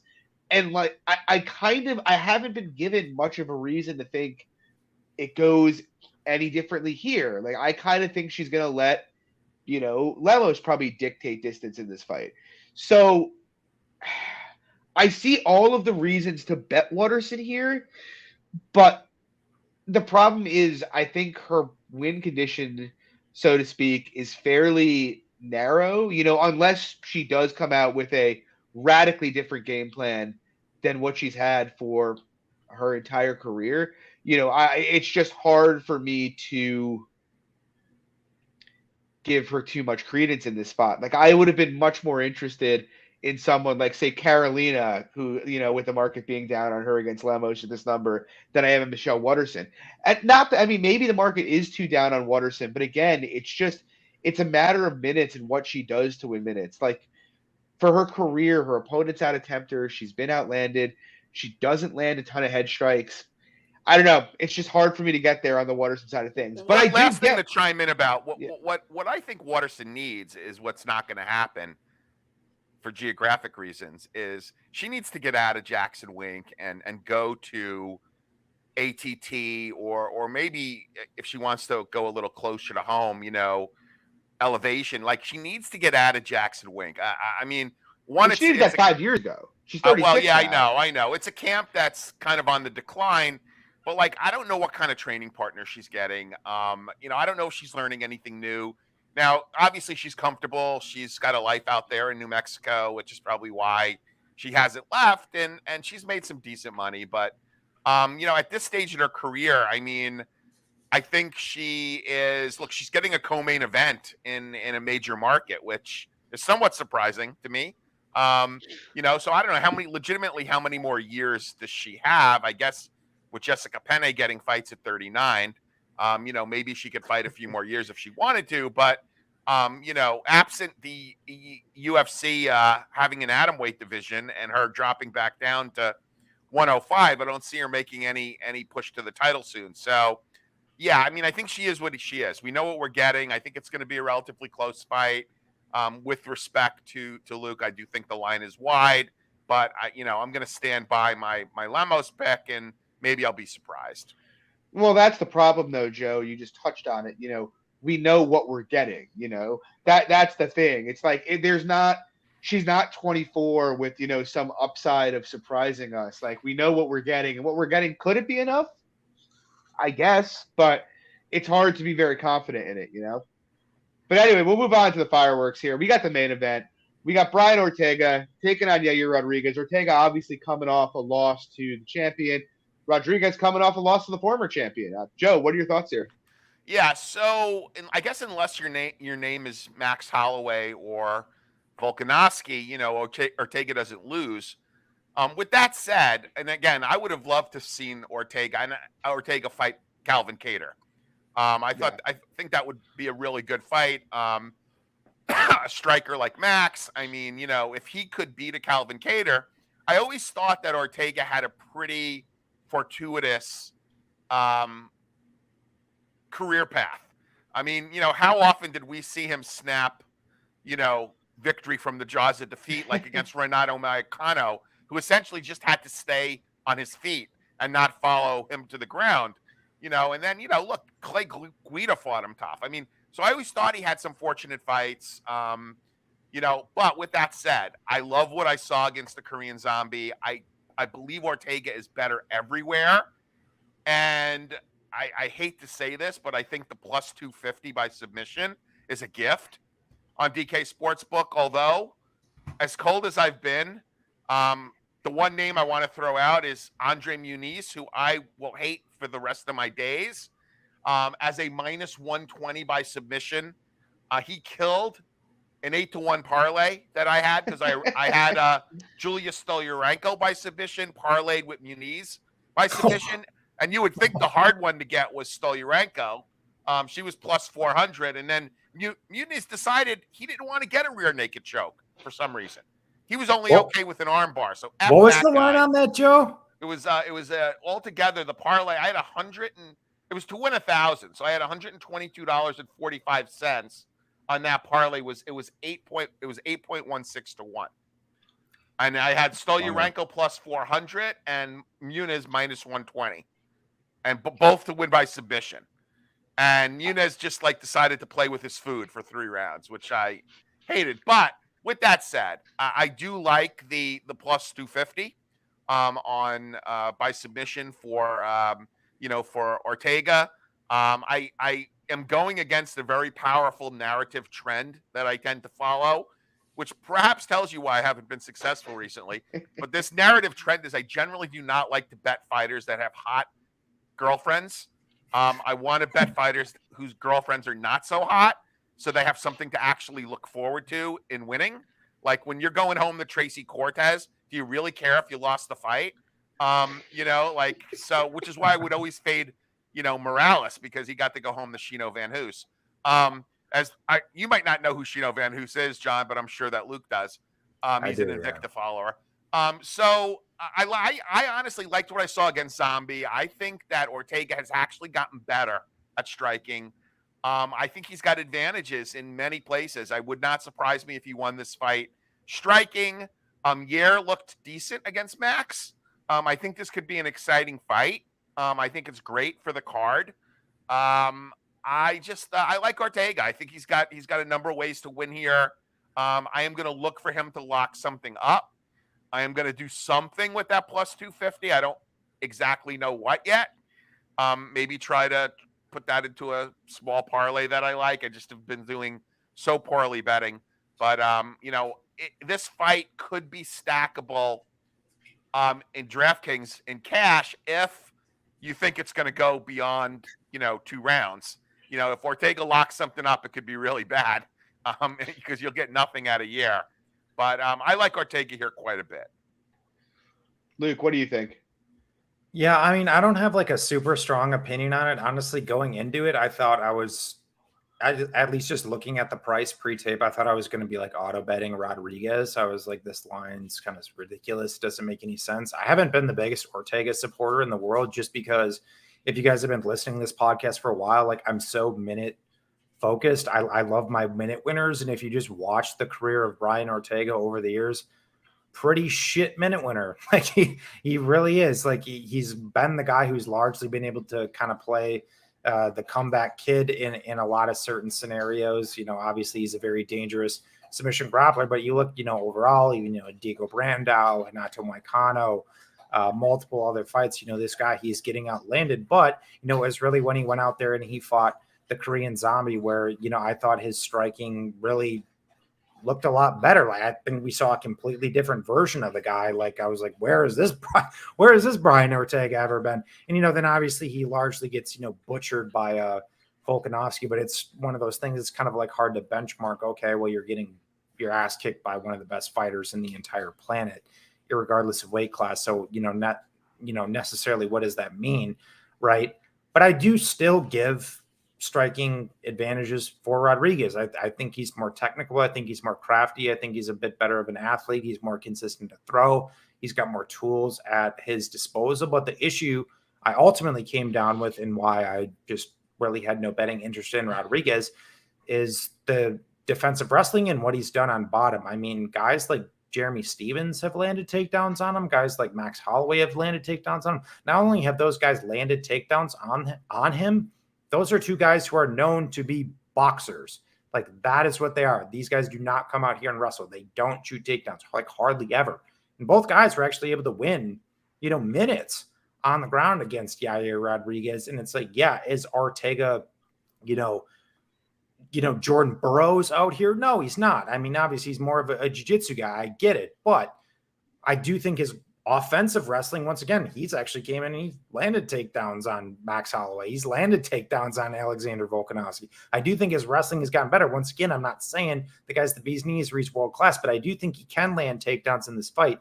And then obviously, I just think he has a reasonably decent grappling advantage here. And I'm not saying that Rodriguez is some fish out of water on his back. He's actually shown to be a competent, at least defensive grappler in his own right to boot. But if you just watch the entire career of Yair Rodriguez, even going back to his fight with Charles Rosa back in the day, he had struggles on bottom against Charles Rosa too. So I think the path is just there for Ortega. Now, it's interesting, Luke, that you talk about offensive wrestling because, that was something, God bless Uncle Weezy. I mean, I don't know what we did before that guy was, he was talking about, and I don't even think he knows when he's being funny, but he was talking about Tracy Cortez rubbing off on, and those are the exact words that he used. So I'm paraphrasing, rubbing off on Brian Ortega as it relates to his offensive wrestling, which caused me to kind of, comment from the gutter, like turning a wallet into a suitcase, rubbing off on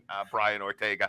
But yeah, his offensive wrestling along with his striking has gotten a lot better. He didn't seem to, in his early fights, have that same level of offensive wrestling. So I really do think he can get now I think Rodriguez should be able to get up a couple times, but I could see him with half a dozen takedowns over the course of if the fight goes any length of distance.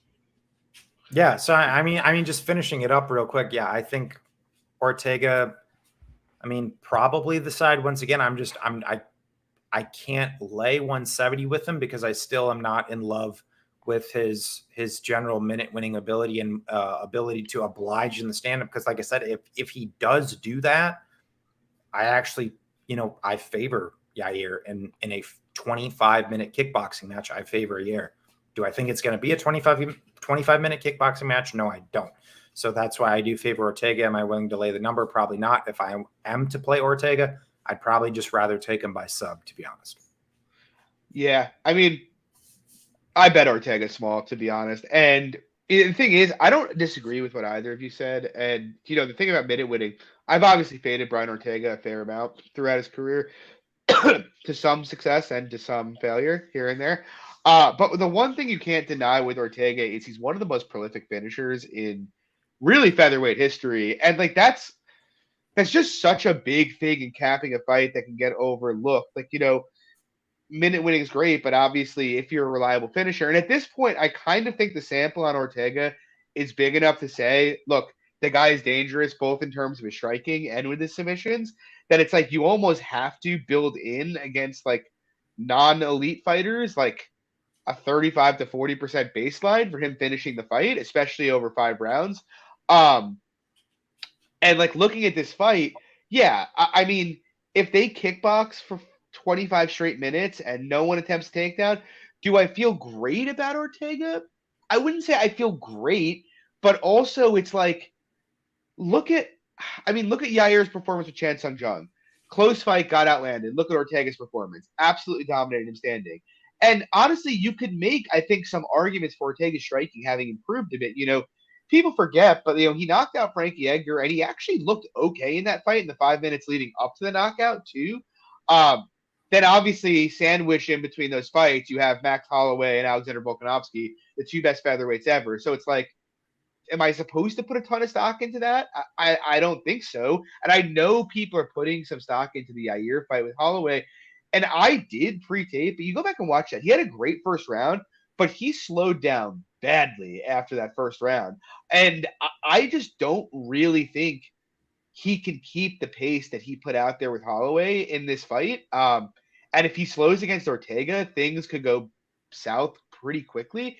And so if he doesn't come out at that hot pace, I kind of think it's a relatively close fight. And there was also while I like Yair's kicks a lot, who doesn't? He's also kind of like a noodly mess. If you get inside on him, he tries to shoulder roll punches, which just doesn't really work that well in MMA. So I think there is some scope for Ortega competing on the feet here. Would I favor Yair in the stand-up? yeah, but I don't think it's going to be a situation where you see Yair land 200 strikes to Ortega's 90.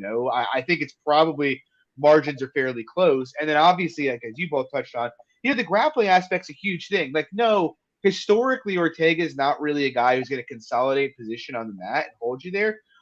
But what I will say is the guy's actually landed, one of my biggest complaints to Ortega throughout his career has been his wrestling. He's actually landed 7 takedowns across his last 3 fights, though. 2 against Holloway, 3 against Zombie, 2 against Volk. That's pretty impressive. And while I don't consider him the best positional grappler, I mean, Yair Rodriguez gave up over a round of control to Jeremy Stevens. He gave up 7 minutes of control to Max Holloway. He let Holloway get in some seriously dominant positions in that fight. You mentioned it, Luke, but you go back in the day, he gave up almost 2 rounds of control to Charles Rosa. Like he hasn't, like you look at his tape, there just haven't been many improvements there. And so, look, I wanted to like Yair. I wanted to bet him. I love betting dogs, obviously. But like I look at this fight and it's like, yeah, Ortega got dumpstered in 2 of his last 3 fights by 2 super elite fighters. I know one judge scored Holloway Yair 48-47, but if we're being honest, like that wasn't that close a fight after the first round. I just kind of think, we know he's durable as fuck, and we know he has a massive edge in finishing upside here. And I kind of think minutes are going to be closer than people think. And when you combine that with the grappling equity, I kind of think Ortega about minus 200 is about right. I don't mind the subline. I think that's decent. But I bet the money line. I had minus 165. I think anything below minus 185 is a decent look here, to be honest. Again, it's not like the most confident take ever. And if you tell me, Yair wins 48-47, just outstrikes him badly, I wouldn't be shocked. It's just a matter of there's so many more ways for Ortega to win this fight, in my opinion, than there are for Rodriguez. Like, yeah, Rodriguez could head kick him and finish him, but Ortega has been one of the most historically durable fighters in the UFC. So it's like I just don't think a Yair KO is a likely outcome. I think a sub is an almost non-existent outcome for him. Whereas I think Ortega has some KO equity here, and I think he's got loads of sub equity. So ultimately, I just have to side with Ortega here. And so I think he's going to do well from the step down in competition. I'm betting Ortega. So, yeah, so that'll do it for the show, guys. Joe, I'd like to thank you for coming on here tonight. Really appreciate it. We're going to have to do a DFS show again soon because those were fun. Guys, Follow Joe on Twitter @Suntzu. Great follow. He's hilarious. Also great at DFS. It will turn around, I hope, for both yours and my sake. has to eventually. Guys, please, if you like the show, drop a like and subscribe. We'd really appreciate it. It helps us out a lot. I hope you guys enjoyed the show tonight. It's going to be a fun card this weekend. 11 a.m. start time. So that's awesome. We all get Saturday nights. We all get bright and early. Luke, it's 8 a.m. for you. Are you ready for that? Are you ready for West Coast time? No, I'm not. Wow. That's different. That's going to be the first time for me watching UFC fights at 8 a.m. live, at least. Yeah. Awesome. But yeah, guys, please drop a like and subscribe. Follow Joe on Twitter @Suntzu. We'll be back same time next week, 10 p.m. Eastern. Follow me on Twitter @MMAFox, Luke @SWR_betting. Big shout out to Lags for throwing this together tonight. It was an awesome show. He did all the legwork in the background, getting it together. And follow him @Danny_Lags. Guys, take it easy. We'll see you next week.